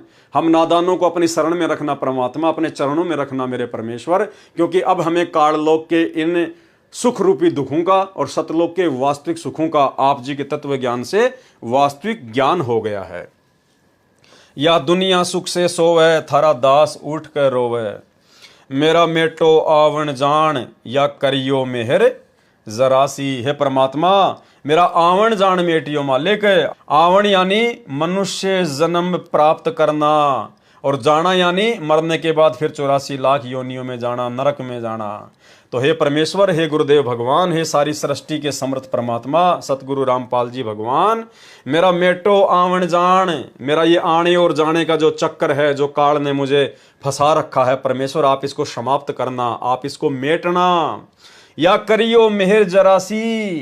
ये परमेश्वर, आपके लिए तो ये जन्म मरण का चक्कर समाप्त करना एक छोटा सा काम है परमात्मा आपके लिए तो। या करियो मेहर जरासी, आपके लिए तो जरा सा काम है परमात्मा, जरा सा काम है। और हमारे लिए तो परमात्मा ये पहाड़ से भी बढ़कर दुख बना हुआ है। तो हमारे गुरुदेव इतने समर्थ हैं, इतने महान हैं परमात्मा कि जन्म और मरण को समाप्त करना जो 21 ब्रह्मांड में किसी के बस की बात नहीं है। ये काल भी खुद जन्म और मरण में है, दुर्गा भी जन्म और मरण में है, ब्रह्मा विष्णु महेश 33 करोड़ देवी देवता सब जन्म मरण में है। यहां पर ये जेल है, इस जेल से बाहर कोई निकल ही नहीं सकता जब तक ये परमात्मा स्वयं निकाल कर ना लेकर जाए। इसलिए भगत अपने गुरुदेव भगवान की महिमा कर रहा है कि हे गुरुदेव भगवान, आप इतने समर्थ हैं, आप इतने शक्तिशाली हैं परमेश्वर। जो काम 21 ब्रह्मांड में किसी के लिए भी मुमकिन नहीं है परमेश्वर, आपके लिए तो वो जरा सा काम है। या करियो मेहर जरासी, आप इतने समर्थ हैं। नहीं तपतशिला पे जलना, कोई 84 का बहना। हे परमेश्वर, आपकी शरण में आने के बाद, आपसे ऐसा ज्ञान लेने के बाद अब ये आत्मा इतनी निश्चिंत हो चुकी है कि अब हमें वो तपतशिला पर जो काल के द्वारा जलाया जाता है, भूना जाता है परमात्मा, अब हमें उस दुख का, उस महाकष्ट की भी कोई चिंता नहीं है, कोई टेंशन नहीं है, और कोई 84 लाख योनियों का कोई कष्ट नहीं, कोई दुख नहीं, कोई चिंता नहीं, क्योंकि हमें पता चल गया कि आप वो समर्थ भगवान है, वो समर्थ परमात्मा है जो एक पल में जो आपकी शरण में आ जाए और जो अंतिम श्वास तक मर्यादा में रहकर आपको भगवान मानकर भक्ति करेगा परमेश्वर, फिर उस आत्मा को ये तपतशिला का और 84 लाख योनियों में जाने का कोई भय नहीं रहता है। जिस प्रकार आदरणीय गरीबदास जी महाराज जी जब सतलोक देख कर आए तो फिर उन्होंने अपनी अमृतवाणी में कहा कि अजब नगर में ले गए हमको सतगुरु आण, झिलके बिंब अगाध गति और हम सूते चादर ताण। कि भाई हम तो अपनी आंखों से सतलोक देख के आ गए और जैसा परमात्मा ने बताया बिल्कुल वैसा ही है सब कुछ।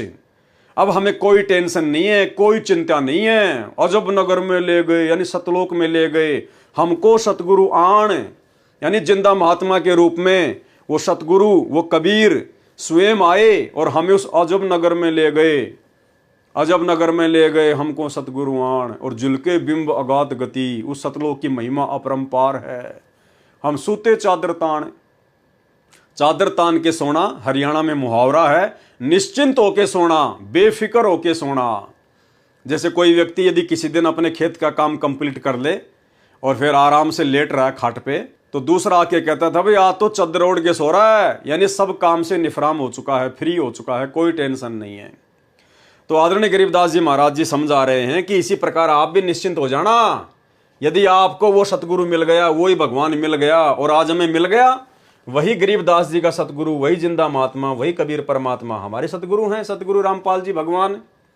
तो हमें अब ना तो वो तपस्या का कोई चिंता है और ना 84 लाख योनियों में चक्कर काटने की कोई चिंता है, क्योंकि हम भी निश्चित हो गए अपने गुरुदेव के ज्ञान आधार से कि हम तो निश्चित सतलोक जाएंगे ही जाएंगे। ये हमारा अंतिम मनुष्य शरीर है, अंतिम मनुष्य जन्म है ये। इसलिए हमें ना तो 84 लाख प्रकार के योनियों में जाने की कोई चिंता रही। यदि आजीवन मर्यादा में रह के भक्ति करेंगे तो, अगर मर्यादा तोड़ दी फिर तो जाना ही जाना है, फिर तो कोई बचाने वाला नहीं है, क्योंकि परमात्मा के भी कुछ नियम है, कुछ उसूल है भाई, काल के साथ कुछ एग्रीमेंट है। मर्यादा सबसे कंपलसरी है, मर्यादा बीच में है।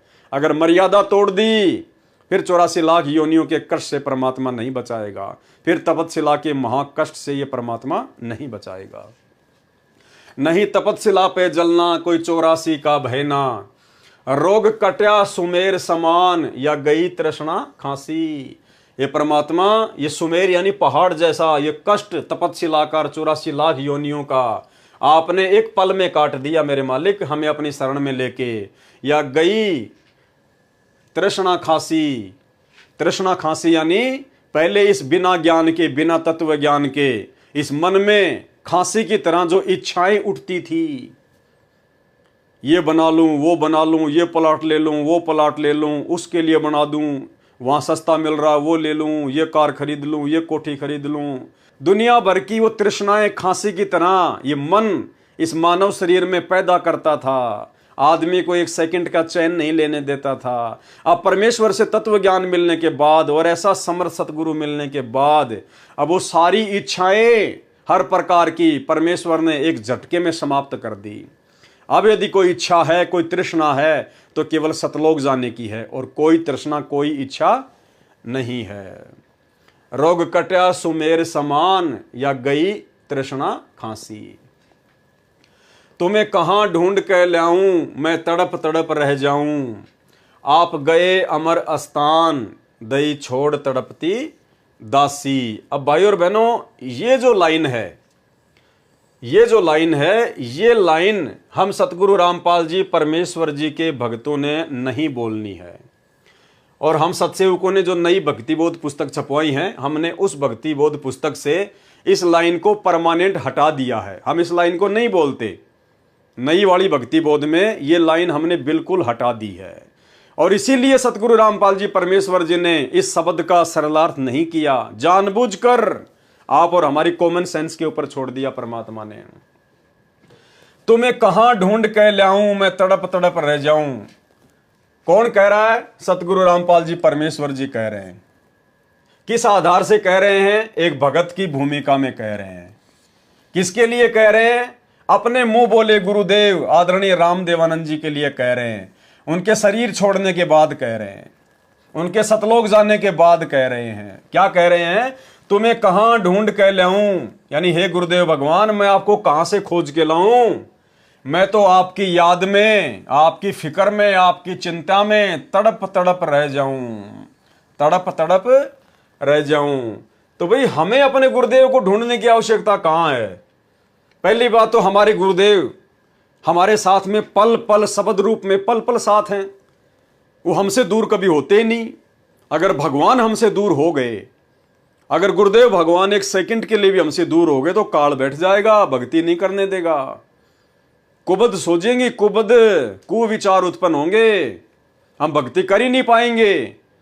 अगर हमारे गुरुजी हमसे आज दूर हो जाएं एक पल के लिए भी, तो काल तो मौका देख रहा तुरंत, कब मैं और कैसे इस आत्मा में मैं प्रवेश करूं, कैसे इसके अंदर मैं अपने कुविचार डालूं, कुप्रेरणा करूं ताकि ये भक्ति से हटे। तो पहली बात तो सतगुरु रामपाल जी परमेश्वर जी शब्द रूप में अपने प्रत्येक सच्चे भगत के साथ में, उसके हृदय में विराजमान है।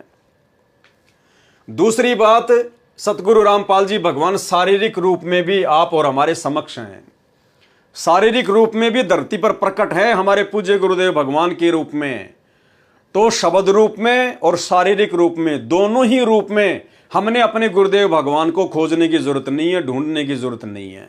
हमारे परमात्मा हमारे पास में है, यदि हम उनके द्वारा बताई गई भक्ति को मर्यादा में रह के कर रहे हैं तो ये जो वाणी है, ये सतगुरु रामपाल जी परमेश्वर जी ने एक भगत की भूमिका में अपने मुंह बोले गुरुदेव आदरणीय रामदेवानंद जी के शरीर छोड़ने के बाद सन 1997 में उन्होंने शरीर छोड़ दिया था।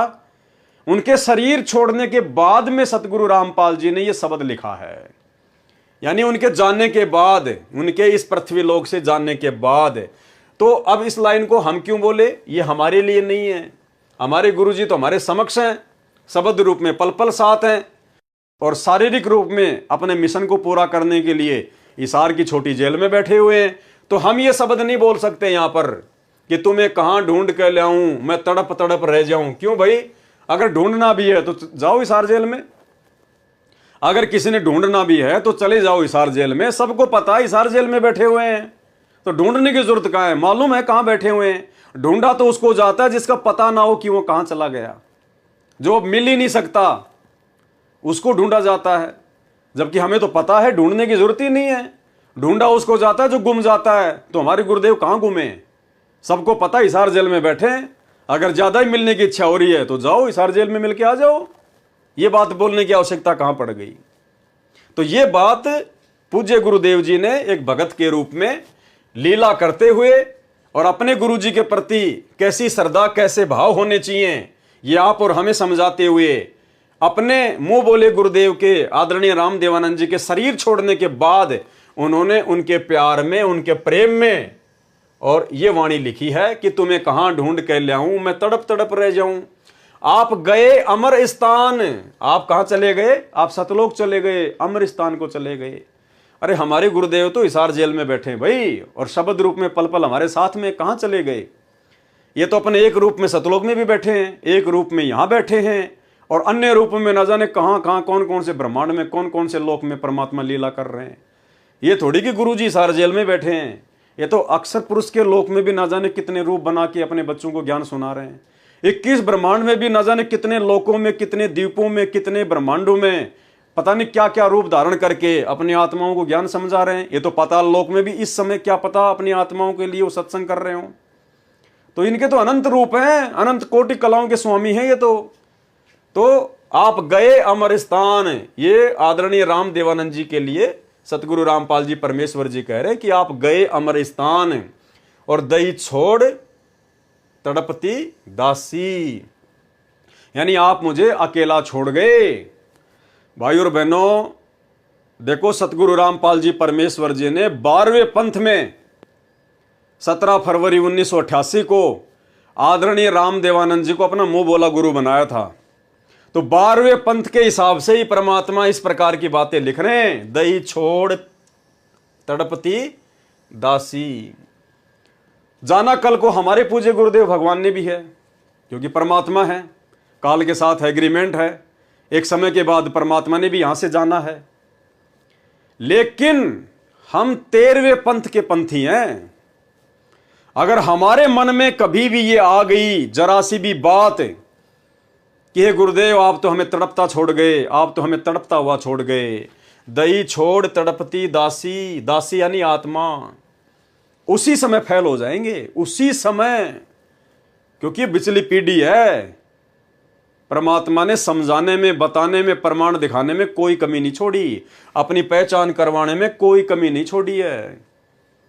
इसलिए सबसे पहले तो हमारी ये कोशिश होनी चाहिए, गुरुदेव भगवान से प्रार्थना होनी चाहिए, ये विनती होनी चाहिए, और हमारी ये आत्मिक इच्छा भी होनी चाहिए कि हे गुरुदेव भगवान, आप अपने शरीर में रहते सहते, इस काल लोक में रहते सहते परमात्मा, आप हम नीचों को यहां से पार कर दो। आप हमारा शरीर छुड़वाकर परमेश्वर हमें सतलोक भेज दो, हमें इस लायक बना दो अपने रहते सहते। और यदि हमारे से पहले गुरुदेव भगवान अपने एग्रीमेंट अनुसार इस काल लोक को छोड़कर अपने निज लोक सतलोक में चले गए परमानेंट, जिस रूप में आज वे आए हुए हैं, चाहे जो मर्जी लीला करके जाए परमात्मा, तो उसके बाद आप और हमारे अंदर ये मन में भी नहीं आना चाहिए, इस बात का दुख नहीं होना चाहिए, बेचैनी नहीं होनी चाहिए कि भाई गुरुजी तो गए, अब क्या करें भाई, अब क्या काल जाने देगा यहां से, अब क्या करें भाई, गुरुजी तो चले गए, अब क्या लेना देना है, अब कौन लेके जाएगा मुझे। तो आप और हमारे मन में जिन जिन आत्माओं ने गुरुदेव भगवान के रहते सहते उनसे नाम दीक्षा प्राप्त की है, उन आत्माओं के अंदर इस प्रकार के तनिक भी भाव उत्पन्न होने नहीं चाहिए, तनिक भी, अन्यथा उसी समय फेल हो जाएंगे। ज्ञान आधार से परमात्मा नीचे गिरा देगा कि नालायक, मैंने तेरे को इतने वर्षों तक यही ज्ञान दिया था। अरे परमात्मा अगर इस धरती को छोड़ देगा तो काल तेरे को भक्ति करने देगा क्या? परमात्मा कहते हैं, आग लगी आकाश में और झड़ झड़ पड़े अंगार, और संत ना होते धरती पर तो जड़ मरता संसार। ये सतगुरु रामपाल जी भगवान, ये कबीर परमात्मा एक क्षण के लिए भी इस पृथ्वी से दूर नहीं होता, अपने कदम नहीं हटाता है, चाहे किसी भी रूप में परमात्मा को रहना पड़े अपनी आत्माओं के लिए, अन्यथा ये काल यहां पर आग लगा दे, किस ब्रह्मांड में आग भक्ति का नामो निशान मिटा दे। तो हमने ध्यान रखना है, हमने याद रखना है, इस बात को हमेशा अपने दिमाग में रखना है। अगर हमारे से पहले भी परमात्मा यदि चले जाते हैं अपनी लीला कंप्लीट करके, अपना मिशन पूरा करके, तो हमने इस बात की तनिक भी चिंता अपने अंदर नहीं लेके आनी है। हमने अपनी आंख से एक आंसू का टपका भी नहीं निकालना है ये सोचकर कि गुरुजी चले गए अब क्या होगा। वैसे उनके प्यार में, उनके प्रेम में, उनकी याद में चाहे लाख रो, कोई दिक्कत नहीं है, लेकिन मन में अगर ये भाव आ गए कि गुरुजी चले गए, अब पता नहीं मैं यहां से जाऊंगा कि नहीं जाऊंगा, तो फिर नहीं जा पाओगे, बिल्कुल नहीं जा पाओगे। ये तो सौद स्वरूपी राम है। परमात्मा कहते, पहुंचूंगा क्षण एक में और जन अपने के काज, यानी सतलोक से एक क्षण में, एक क्षण क्या होता है, एक पलक, आंख झपके इतनी देर में, कहते हैं सतलोक से अपनी आत्मा के लिए मैं नीचे आ जाऊंगा। पहुंचूंगा क्षण एक में जन अपने के काज, हिरणा कुश उदर उदारिया, नरसिंह जू धर ल्यों साज। ये तो वो समर्थ भगवान है, ये हमसे दूर कहां है, ये हमसे दूर नहीं है। आज पूज्य गुरुदेव भगवान हिसार की छोटी जेल में बैठ के जो लीला कर रहे हैं, हमने उनसे शिक्षा लेनी चाहिए। परमात्मा ज्ञान आधार से हमारे को मजबूत कर रहे हैं, हमारी रिहर्सल चल रही है, प्रैक्टिस चल रही है। आप ये सोचिए कि गुरुजी सतलोक चले गए, आप ये ना देखिए कि गुरुजी हिसार जेल में बैठे, नहीं, आप ये सोचिए कि गुरुजी सतलोक चले गए हैं और अब मुझे पीछे से किस प्रकार से, कितनी मर्यादा में रहकर, किस कदर सावधानी बरत कर मुझे अपनी भक्ति पूरी करनी है। तो हम सत्सेवक उसी आधार से, उसी प्रकार चिंतित रहकर, मर्यादाओं को लेकर, हर प्रकार की बातों को लेकर, जो जो बातें गुरुदेव ने अपने सत्संगों में बताई, जो आदेश निर्देश उन्होंने दिए, जो नियम उन्होंने दिए, हम ये सोचकर वर्तमान में भक्ति कर रहे हैं कि सोच लो हमारे गुरुजी सतलोक गए और भैया अब यदि कोई त्रुटि हो गई, अब यदि नाम खंडित हो गया, अब यदि भाव बिगड़ गए, तो भाव सेट करने के लिए फिर परमात्मा वापस नहीं आने वाला है। तो ये सोचकर हमने अपनी भक्ति को सफल करना है।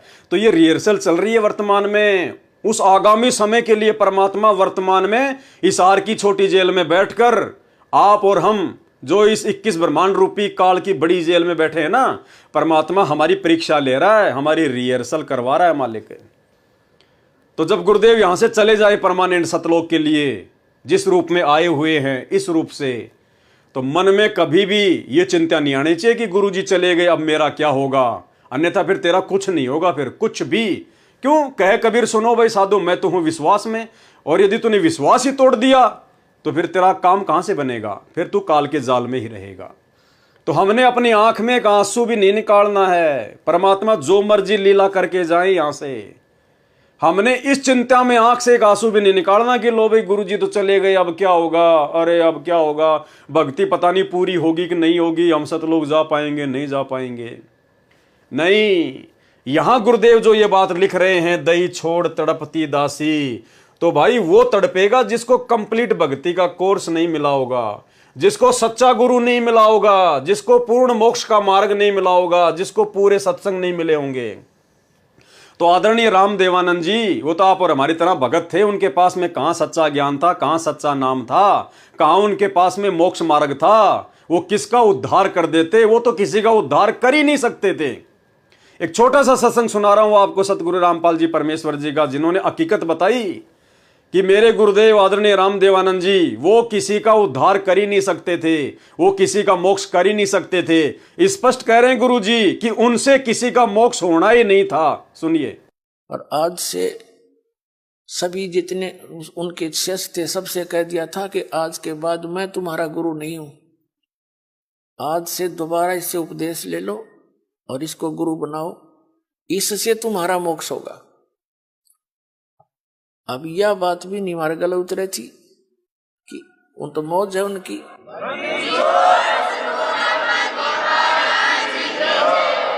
कहने का भाव यह था कि उन्होंने अपना वजन तार दिया, क्यों उन परमात्मा के हंस थे वो खास, और सुनियोजित तरीके से इस बिचली पीढ़ी तक ये मूल धन लेना था हमने, और वो उनको उनके से द्वारा पार नहीं होने थे, ये पार इस दास के द्वारा होने थे। इसलिए उन्होंने अपना पल्ला झाड़ दिया और अपना वजन कति खत्म कर दिया। मैं तुम्हारा गुरु नहीं हूं, अब ये है वो गुरु जिसकी तुम्हें आवश्यकता है। छुड़ानी के अंदर उन्होंने स्पेशल ब्लॉक सबको सामने कह दिया था। तो बुद्धिमान व्यक्ति तो भाई और बहनों, बात समझ में आ रही होगी आपको धीरे धीरे कि मुंह बोला गुरु क्या होता है। मुंह बोला गुरु होता है लोक दिखावे में अपना गुरु बनाना। तो सतगुरु रामपाल जी परमेश्वर जी ने, जो कि स्वयं कबीर परमात्मा है और 650 साल पहले की तरह लीला करते हुए इन्होंने आदरणीय रामदेवानंद जी को अपना मुंह बोला गुरु बना रखा था। तो 12वें पंथ में वो पूरा ज्ञान नहीं था, 12वें पंथ में कंप्लीट मोक्ष मार्ग वाला ज्ञान नहीं था। उस आधार से परमात्मा ये लीला कर रहे, भूमिका करते हुए लिख रहे हैं। लेकिन हम तो 13वें यथार्थ कबीर पंथ के पंथी हैं। पूर्ण ब्रह्म परमेश्वर सतगुरु रामपाल जी परमेश्वर जी के भगत हैं। उन्होंने अनमोल तत्व ज्ञान दे दिया, भक्ति का कंप्लीट कोर्स दे दिया, नहीं दिया तो दे के जाएंगे, उससे पहले जाने वाले नहीं हैं। ये परमेश्वर अपने जिस काम के लिए धरती पर प्रकट होता है उसको पूरा करके जाते हैं, उसको कोई रोक नहीं सकता। तो कंप्लीट कोर्स दे के जाएंगे परमात्मा। उसके बाद हमने तो भक्ति करनी है उसी उमंग के साथ, ये सोचकर कि परमात्मा पल पल हमारे साथ में है। जैसे आज हम सत्सेवक वर्तमान में अपने गुरुजी को घर पर ही प्रकट करके ज्ञान को आधार बनाकर, घर को आश्रम बनाकर, गुरु को भगवान मानकर शब्द रूप में मालिक के घर घर में बैठ लग गए, परमात्मा को भोग लग रहा है। क्या हमें कोई चिंता है? हमें कोई टेंशन है? क्या परमात्मा ने किसी भी सच्चे सत्सेवक के ऊपर कोई आपत्ति आने दी, कोई समस्या आने दी? अरे थोड़ा बहुत जो नकली सत्सेवक है परमात्मा उस पर भी आपत्ति नहीं आने दे रहे। क्यों? क्योंकि आपने गुरुजी को शब्द रूप में मान लिया, आपने गुरुजी को भगवान मान लिया, परमात्मा मान लिया। और उधर सतलोक आश्रमों में देखो आए दिन लाशें उठती हैं, आए दिन लाशें। उनके सत्संगों में जाने वाले एक्सीडेंट होके मर रहे हैं, 12-12 भगत एक साथ। कभी कोई स्कॉर्पियो पलटी खा रही है, कभी कोई बस पलटी खा रही है, कभी कोई बीमारी से मर रहे हैं। कोरोना में हजारों मर गए। क्यों मर रहे हैं? क्योंकि उन्होंने अब अपने गुरु को भगवान नहीं माना। उन्होंने अपने गुरु के रहते सहते इस कागज की फोटो को रिजेक्ट नहीं किया। गुरु के रहते सहते वो लोग जून के महीने में इस कागज की फोटो को, कबीर जी के नकली फोटो को भगवान मान के पूज रहे हैं, परमात्मा मान के पूज रहे हैं। इसकी फोटो का लॉकेट अपने गले में पहनते हैं। अरे तुम्हारा पति एक है या दो है या चार है? एक है साधे सब सदे और सब साधे सब जाए, माली सींचे मूल को फले फूले अघाए। और एक सत्संग में क्या बताया गुरुदेव ने कि भाई गुरु और गोविंद दो नहीं भाई, और जब तक दो समझोगे दो जख में जाई, नरक में जाएगा।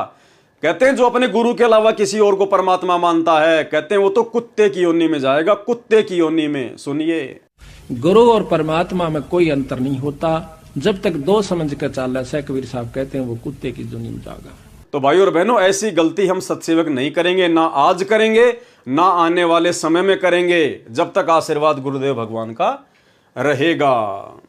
तो तुम्हें कहां ढूंढ कर लाऊं, मैं तड़प तड़प रह जाऊं, और आप गए अमर स्थान, दई छोड़ तड़पती दासी। तो ये लाइन हम सत्सेवकों ने नहीं बोलनी है, और हमने जो भक्ति बोध छपवाई है उसमें से हमने इस लाइन को बिल्कुल हटा दिया है, क्योंकि ये हमारे लिए नहीं है। इसीलिए परमात्मा ने इस शब्द का अनुवाद नहीं किया, इस शब्द का सरलार्थ नहीं किया, क्योंकि ये आप और हमारी कॉमन सेंस की परीक्षा है। अब सबके लास्ट में क्या वाणी है? स्वामी राम देवानंद जी दाता, आपकी घनी सतावें बाता, तेरा राम पाल अज्ञान, हो अज्ञान किया सतलोक का वासी। अब सत्सेवकों को छोड़कर, साध संगति से जुड़े हुए भाई बहनों को छोड़कर, सतलोक आश्रमों से जुड़े हुए सारे भाई बहन, वो 90% संगत इस वाणी को ज्यों का त्यों बोलती है, रोज बोलती है। स्वामी राम देवानंद जी दाता, आपकी घनी सतावें बाता। अरे कौन से भगत को स्वामी राम देवानंद जी की बातें सता रही है, जरा बताना एक आधा। वो सतलोक आश्रमों से जुड़ी हुई 90% संगत में कोई एक तो बता दो जिसको स्वामी राम देवानंद जी की बातें सता रही हो, उनकी याद सता रही हो। अरे तुमने उनको कोई कर्जा दे रखा था क्या, जो कि बिना चुकाए वो मर गए हैं, और तुम्हें उनकी याद आ रही है? अरे तुमने कभी उनके सत्संग सुने क्या? तुमने कभी राम देवानंद जी के सत्संग सुने क्या? तुम लोगों ने राम देवानंद जी से नाम दीक्षा ली है क्या? तुम्हारे गुरु राम देवानंद जी हैं क्या? फिर तुम्हें कौन सी बातें सताएंगी उनकी भाई? ना तुमने उनको कभी देखा, 99.99% संगत ने कभी आदरणीय राम देवानंद जी को देखा ही नहीं, कभी साक्षात रूप में कभी नहीं देखा। ना उनके कोई सत्संग सुने, ना कभी उनके सत्संग कोई रिकॉर्ड हुए, और ना उन्होंने आप लोगों को नाम दीक्षा दी। तो कौन सी बात सताएगी आपको उनकी? फिर क्यों फॉर्मेलिटी कर रहे हो? क्यों फिर झूठ मूठ में ये लाइन बोल रहे हो? और इससे पहले ये लाइन स्वामी राम देवानंद दाता। अरे भैया, तुम्हारे दाता कौन है? तुम्हारे दाता सतगुरु रामपाल जी हैं। तुमने उपदेश सतगुरु रामपाल जी से लिया है। दाता यानी भगवान परमात्मा। तो तुम्हारे दाता कौन है? स्वामी राम देवानंद दाता। दादा गुरु जी आपके दाता हैं क्या? आपके भगवान हैं क्या? आपके मालिक हैं क्या? अगर वे आपके दाता हैं तो फिर ये क्या लगते हैं आपके? फिर सतगुरु रामपाल जी आपके क्या लगते हैं? ये आपके दाता नहीं है? या फिर ये भी आपके दाता हैं? तो फिर तो दो दाता हो गए। और फिर आत्मा एक है तो उसके दाता दो नहीं हो सकते। तो ये कौन कह रहे हैं? ये सतगुरु रामपाल जी परमेश्वर एक भगत होने के नाते अपने गुरु जी के प्रति अपने भाव व्यक्त कर रहे हैं। सतगुरु रामपाल जी अपने मुंह बोले गुरु जी के लिए उनकी महिमा में आप और हमें ये पाठ पढ़ाते हुए कि एक भगत का गुरु जी के प्रति कैसा भाव होना चाहिए। तो ये लाइन सतगुरु रामपाल जी अपने मुंह बोले गुरु जी के लिए बोल रहे हैं कि स्वामी राम देवानंद दाता। भाई हमारे स्वामी तो हमारे सतगुरुदेव हैं। हमने जिनकी शकल ही नहीं देखी वो हमारे स्वामी कैसे हो गए? वो हमारे दाता कैसे हो गए? तो सतगुरु रामपाल जी एक भगत की भूमिका में आप और हमें भक्ति का पाठ सिखाने के लिए कि गुरु के प्रति कैसे भाव होने चाहिए, अपने मुंह बोले गुरुदेव के लिए कह रहे हैं कि स्वामी राम देवानंद दाता, आपकी घनी सतावे बाता। भाई इनको सता सकती हैं क्योंकि सतगुरु रामपाल जी ने उनकी संगत की है, उनके साथ में रहे हैं, उनसे बातें की हैं, उनसे उपदेश लिया है लोक दिखावे में। तो सतगुरु रामपाल जी कह सकते हैं कि आपकी घनी सतावे बाता। बाकी संगत को क्यों सताएंगी भाई? आपसे वो कर्जा लेके थोड़ी मर गए। तेरा रामपाल अज्ञान, सतगुरु रामपाल जी अपने गुरु जी के आगे अपने को छोटा साबित करते हुए, आप और हमें भक्ति का पाठ पढ़ाते हुए कि गुरु के आगे शिष्य की कोई औकात नहीं होती। शिष्य चाहे कितना बड़ा अधिकारी क्यों ना बन जाए, कितना बड़ा धनवान क्यों ना हो जाए, शिष्य ने हमेशा अपने गुरु के आगे अपने को अज्ञानी मानना चाहिए, तुच्छ बुद्धि मानना चाहिए, 2 कौड़ी का जीव समझना चाहिए। भाई ये तो भगवान है, परमात्मा है, इनसे बड़ा तो कोई नहीं है। लेकिन आप और हमें गुरु महिमा का पाठ पढ़ाते हुए इन्होंने एक मुंह बोला गुरु बनाया एक आत्मा को, और हमें बता रहे हैं कि गुरु जी के प्रति कैसे भाव होने चाहिए। भगत चाहे कितना बड़ा IAS अधिकारी क्यों ना हो, प्रधानमंत्री राष्ट्रपति क्यों ना हो, अगर इनका भगत है तो इसी प्रकार से अपने आप को अज्ञानी समझना पड़ेगा। अपने गुरुजी के आगे आधीन होकर रहना पड़ेगा, उनका कुत्ता बन के रहना पड़ेगा, चाहे वो राष्ट्रपति क्यों ना है देश का। तो हमें ये भक्ति का पाठ सिखाने के लिए सतगुरु रामपाल जी परमेश्वर एक भगत की भूमिका में अपने मुंह बोले गुरुदेव के लिए ये शब्द यूज कर रहे हैं। तो ये लाइन हम क्यों बोले भाई? ये लाइन हमारे मतलब की है ही नहीं कि या सतलोक का वासी। अरे एक तरफ तो हम दुनिया में डंका पीटते हैं कि सतगुरु रामपाल जी सबसे बड़े तत्वज्ञानी हैं, जगत गुरु हैं, उनसे बढ़कर ज्ञान किसी को नहीं है। एक तरफ तो आप सारा दिन पुस्तकें बेचते हो, ये प्रचार करते हो, और संध्या आरती में रोजाना तुम लोग फिर तेरा रामपाल अज्ञान, तेरा रामपाल अज्ञान, तुम अपने गुरुजी को अज्ञानी बोलते हो खुद ही। भाई ये तो फिर डूब के मरने की बात हो गई। अरे पुस्तक प्रचार करते समय तो हमारे गुरुजी ज्ञानी, सबसे बड़े ज्ञानी, तत्वज्ञानी, जगत गुरु, तत्वदर्शी संत, और शाम को रोजाना फिर तुम अपने गुरुजी को अज्ञानी कहते हो। दिन में तो हलवा बनाते हो, शाम को उसमें मिट्टी ठोक देते हो कि तेरा रामपाल अज्ञानी, तेरा रामपाल अज्ञान है।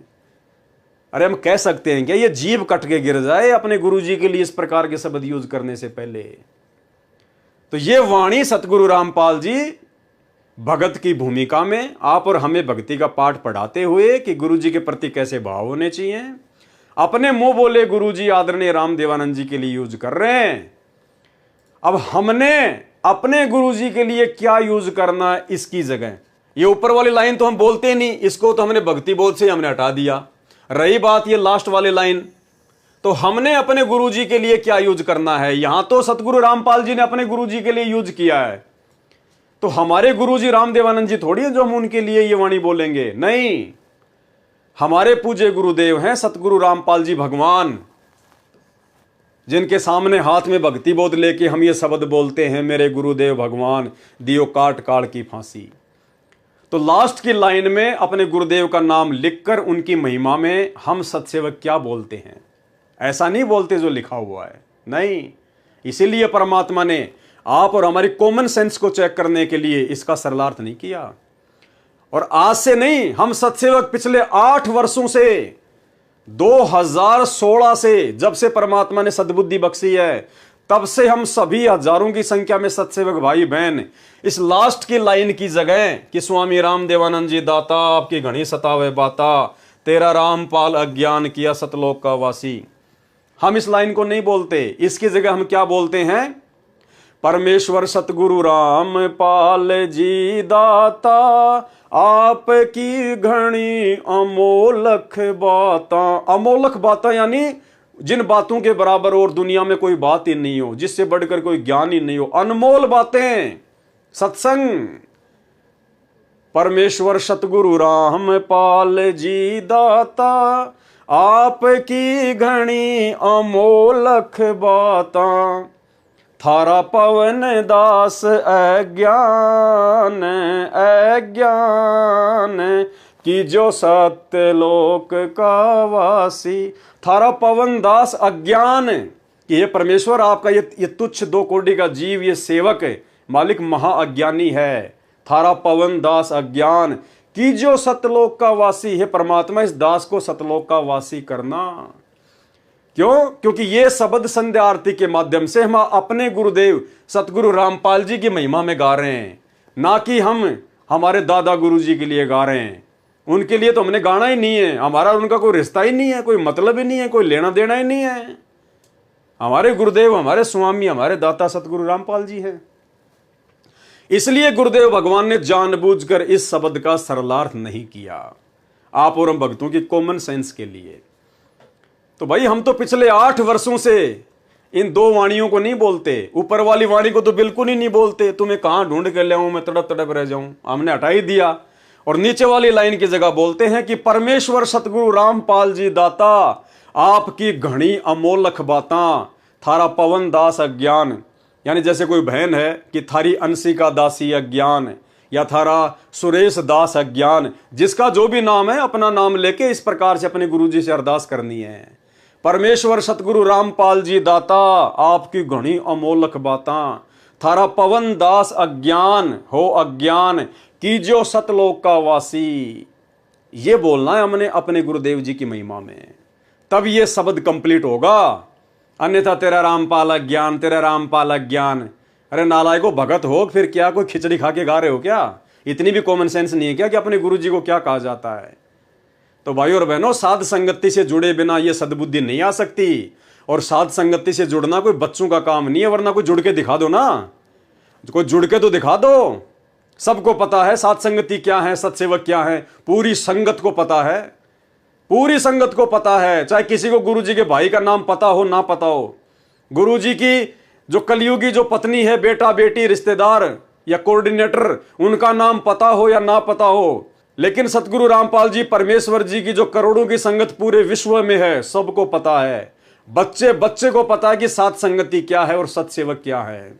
देखे, जुड़ के दिखा दो ना भाई। जुड़ने के लिए इतने संस्कार चाहिए, इतने संस्कार, युगों युगों की तपस्या चाहिए, सतगुरुदेव भगवान का भरपूर आशीर्वाद चाहिए, उनकी मेहर चाहिए, तब जाकर साध संगतियां नसीब होती है। साध संगति से जुड़ना कोई बच्चों का खेल नहीं है। तो यह सतगुरु की विशेष मेहर, विशेष दया केवल सत्सेवकों के ऊपर। तो भाई और बहनों, बहुत बड़ी रजा, बहुत बड़ी मेहर परम पूज्य परमेश्वर सतगुरु रामपाल जी भगवान की। और ये कार्य जो कंप्लीट हुआ है आज, तीनों समय की आरतियों का, नित्य नियम का कंप्लीट हो चुका सरलार्थ, रमेणी का कंप्लीट हो चुका, और आज संध्या आरती के ऊपर ये लास्ट वीडियो जो कि कंप्लीट हो चुका है। ये सतगुरु रामपाल जी परमेश्वर जी की विशेष विशेष विशेष वीआईपी रजा के बिना ये संभव हो ही नहीं सकता था, ये कंप्लीट हो ही नहीं सकता था। 30 साल हो गई, परमेश्वर ने इसी समय इस काम को कंप्लीट करवाना था, इस सेवा को परमात्मा ने पूरा करवाना था। और सौभाग्य आप और हमारा कि परमेश्वर ने सत्सेवकों को अपनी इस विशेष वीआईपी सेवा के लिए चुना। तो भाई और बहनों, आप और हम सब दो कोटि के तुच्छ जीव हैं, हमारी कोई हैसियत नहीं, कोई औकात नहीं है। आप लोगों को समझने की शक्ति भी सतगुरु रामपाल जी भगवान ने प्रदान करी, और दास को समझाने की दया भी सतगुरु रामपाल जी भगवान ने प्रदान करी। अन्यथा अल्लाह मेहरबान तो गधा पहलवान, इसके अलावा आप और हमारी कोई औकात, कोई हैसियत नहीं है। तो तीनों समय की आरतियों का सतगुरु रामपाल जी भगवान के विशेष विशेष आशीर्वाद से सरलार्थ कंप्लीट हुआ। और इसके लिए हम पूज्य गुरुदेव भगवान का जितना अनंत कोटि दंडवत धन्यवाद करें उतना थोड़ा है। हे परमपिता परमात्मा, हे सारी सृष्टि के रचनहार, हे कुल मालिक सतगुरु रामपाल जी परमेश्वर, अल्लाहु अकबर, आप जी इसी प्रकार से अपने सत्सेवक बच्चों पर परमात्मा इसी प्रकार से अपनी मेहर, अपनी दया दृष्टि, अपनी कृपा दृष्टि, अपनी रजा बनाए रखना परमात्मा। आपके आशीर्वाद के बिना परमात्मा हम एक कदम भी भक्ति मार्ग पर ज्ञान आधार से आगे नहीं चल सकते। हे परमेश्वर, आपने लाखों करोड़ों की संगत में से अपने हीरो मोती लाल छांट के साथ संगति से जोड़े हैं। यह आपकी विशेष विशेष मेहर है परमात्मा, और आपकी विशेष मेहर परमात्मा अंतिम श्वास तक इसी प्रकार से बनी रहे। आपका आशीर्वाद हम तुच्छ जीवों के शीश पर इसी प्रकार से बने रहे परमेश्वर। बस हमारी यही इच्छा, यही हमारी कामना है। यदि आप खुश हैं तो परमात्मा फिर भक्ति में कोई बाधा नहीं है। तो भाई और बहनों, इसी स्तुति के साथ में, इसी प्रार्थना के साथ में, और आज हम सतगुरुदेव भगवान से आशीर्वाद प्राप्त करेंगे। लास्ट में परमात्मा का जयकारा लगाएंगे, परमात्मा का धन्यवाद करेंगे। बंदी छोड़ सतगुरु रामपाल जी भगवान की जय हो। परमपिता परमात्मा, सारी सृष्टि के रचनहार, कुल मालिक, असंख्य ब्रह्मांडों के स्वामी, जगत गुरु, तीनों लोकों में प्रवेश करके सबका भरण पोषण करने वाले, राजा धीराज, आत्माधार, नाथों के नाथ, देवों के देव, महादेव, सर्वेश्वर, महेश्वर, मृत्युंजय, अजरो अमर, आदि अनादि, सनातनी प्रभु, जगत पिता जगदीश्वर, श्री श्री 1008 की उपाधि के वास्तविक अधिकारी, अकाल मूर्त सौद स्वरूपी राम वासुदेव, सर्वगतम ब्रह्म, परम पूज्य, प्रथम पूज्य, परम संत, परम पुरुष, परम धनी, परम दयालु, सत्य कबीर, हक्का कबीर, अल्लाह कबीर, अल्लाह अकबर, बाखबर, अल्लाह ताला, जगत के तारणहार, जगत के मुक्तिदाता, जगत के जगन्नाथ, हारे के सहारे, हिंदुओं के राम, मुसलमानों के अल्लाह, सिखों के वाहिगुरु, ईसाइयों के मसीह, दया के सागर दयानिधि, करुणा के सागर करुणानिधि, स्वयंभू परिभू, संकट मोचन, कष्ट हरण, मंगल करण, दुख भंजन, अविगत कबीर, निर्विकार निर्विषम परमात्मा, अलय अलेख सतगुरु, आदि अनादि सतगुरु, असली मर्यादा पुरुषोत्तम, असली राम, असली कृष्ण, असली घनश्याम, असली मुरारी, राजाओं के राजा, महाराजाओं के महाराजा, शहंशाहों के शहंशाह, सम्राटों के सम्राट, भगवानों के भगवान, अल्लाहों के अल्लाह, प्रभुओं के प्रभु, मसीहों के मसीह, सच्चे वाहिगुरु, बाबाओं के बाबा, पीरों के पीर, सेठों के सेठ, जगत सेठ, सावड़सा सेठ, सर्वगुण संपन्न, अनंत कोटि कलाओं के स्वामी, अनंत कोटि ब्रह्मांडों के नायक, योगियों में महायोगी, ध्यानियों में महाध्यानी, सिद्धों में परम सिद्ध, ज्ञानियों में तत्वज्ञानी, ब्रह्म ज्ञानी, महाज्ञानी, परम ज्ञानी, सर्वश्रेष्ठ ज्ञानी, विज्ञानी, युवा कबीर, समरथ कबीर, असमवात, अमित ओझा, सच्चे रहनुमा, करीम अल्लाह, सुभान अल्लाह, दुनिया के अंतिम पैगंबर, 8 सितंबर 1951 से गांव धनाना, जिला सोनीपत, हरियाणा, भारतवर्ष की पावन भूमि पे प्रकट रियल कल की भगवान श्री नारायण साकार हरि श्री बाबा साहेब संत श्रोमणी सतगुरु रामपाल जी परमेश्वर जी के चरण कमल में साध संगति से जुड़े हुए देश विदेश से हम सभी सत्सेवक भाई बहनों का अनंत कोटि दंडत प्रणाम। तो भाई और बहनों, तीनों समय की आरतियों का सरलार्थ गुरुदेव भगवान की विशेष आशीर्वाद से कंप्लीट हुआ और ये बहुत बड़ी रजा, बहुत बड़ी मेहर पूज्य गुरुदेव भगवान की आप और हमारे ऊपर। और इसके बाद में भाई और बहनों एक विशेष पुस्तक है, परमात्मा ने उसका जिक्र किया है, मालिक ने संकेत किया है। अब आगे हम उस पुस्तक के ऊपर लाइव आएंगे, इसी प्रकार से वीडियो बनाएंगे, क्योंकि देखो पुस्तकें भगवान ने आप और हमारे लिए लिखी हैं तो पढ़ना भी जरूरी है। सब भगत नहीं पढ़ पाते हैं, इसलिए परमात्मा दया कर रहे हैं साथ संगति के माध्यम से कि हम उन पुस्तकों को पढ़ेंगे और साथ में जहां जहां समझने लायक बात होगी परमात्मा अपना आशीर्वाद देकर उस बात पर विश्लेषण भी करवाएंगे। तो अगली जो पुस्तक है उसका नाम है भक्ति और भगवान। ये बहुत ही विशेष पुस्तक है, 150 पेज की पुस्तक है, 10-12 इसके ऊपर वीडियो बनेंगे। और परमेश्वर ने इस पुस्तक में भाई और बहनों बहुत सारे गूढ़ रहस्य छुपा रखे हैं। इस भक्ति और भगवान पुस्तक में गुरुदेव ने स्पष्ट कर रखा है कि उनके छोटे भाई महेंद्र का इस जन्म में मोक्ष नहीं होगा। स्पष्ट कर रखा है वहां पर परमात्मा ने। यानी ये लाखों की करोड़ों की मूर्ख संगत जिन गुरुदेव भगवान के कलयुगी बेटा बेटी भाई बंधु रिश्तेदारों के पीछे अंधी होकर चल रही है, वो खुद तो डूबेंगे सो डूबेंगे, संगत को भी लेके डूबेंगे। तो एक जगह परमेश्वर ने संकेत कर रखा है कि उनके छोटे भाई का, यानी 12वें पंथ में जिन जिन लोगों ने नाम दीक्षा ली थी आदरणीय रामदेवानंद जी से, दादा गुरु जी से, उनमें से किसी का भी मोक्ष नहीं होगा इस शरीर से। उनको दोबारा से मनुष्य जन्म लेना पड़ेगा, स्पष्ट लिखा हुआ है। और भी बहुत सारे गूढ़ रहस्य उस पुस्तक में हैं, हमारे विश्वास को दृढ़ करेंगे। तो दास आपको समय बता देगा, डेट बता देगा और उसके बाद हम उस पुस्तक के ऊपर लाइव वीडियो बनाएंगे। तब तक के लिए गुरुदेव भगवान से आशीर्वाद, इजाजत, बंदी छोड़। सतगुरु रामपाल जी भगवान की जय हो।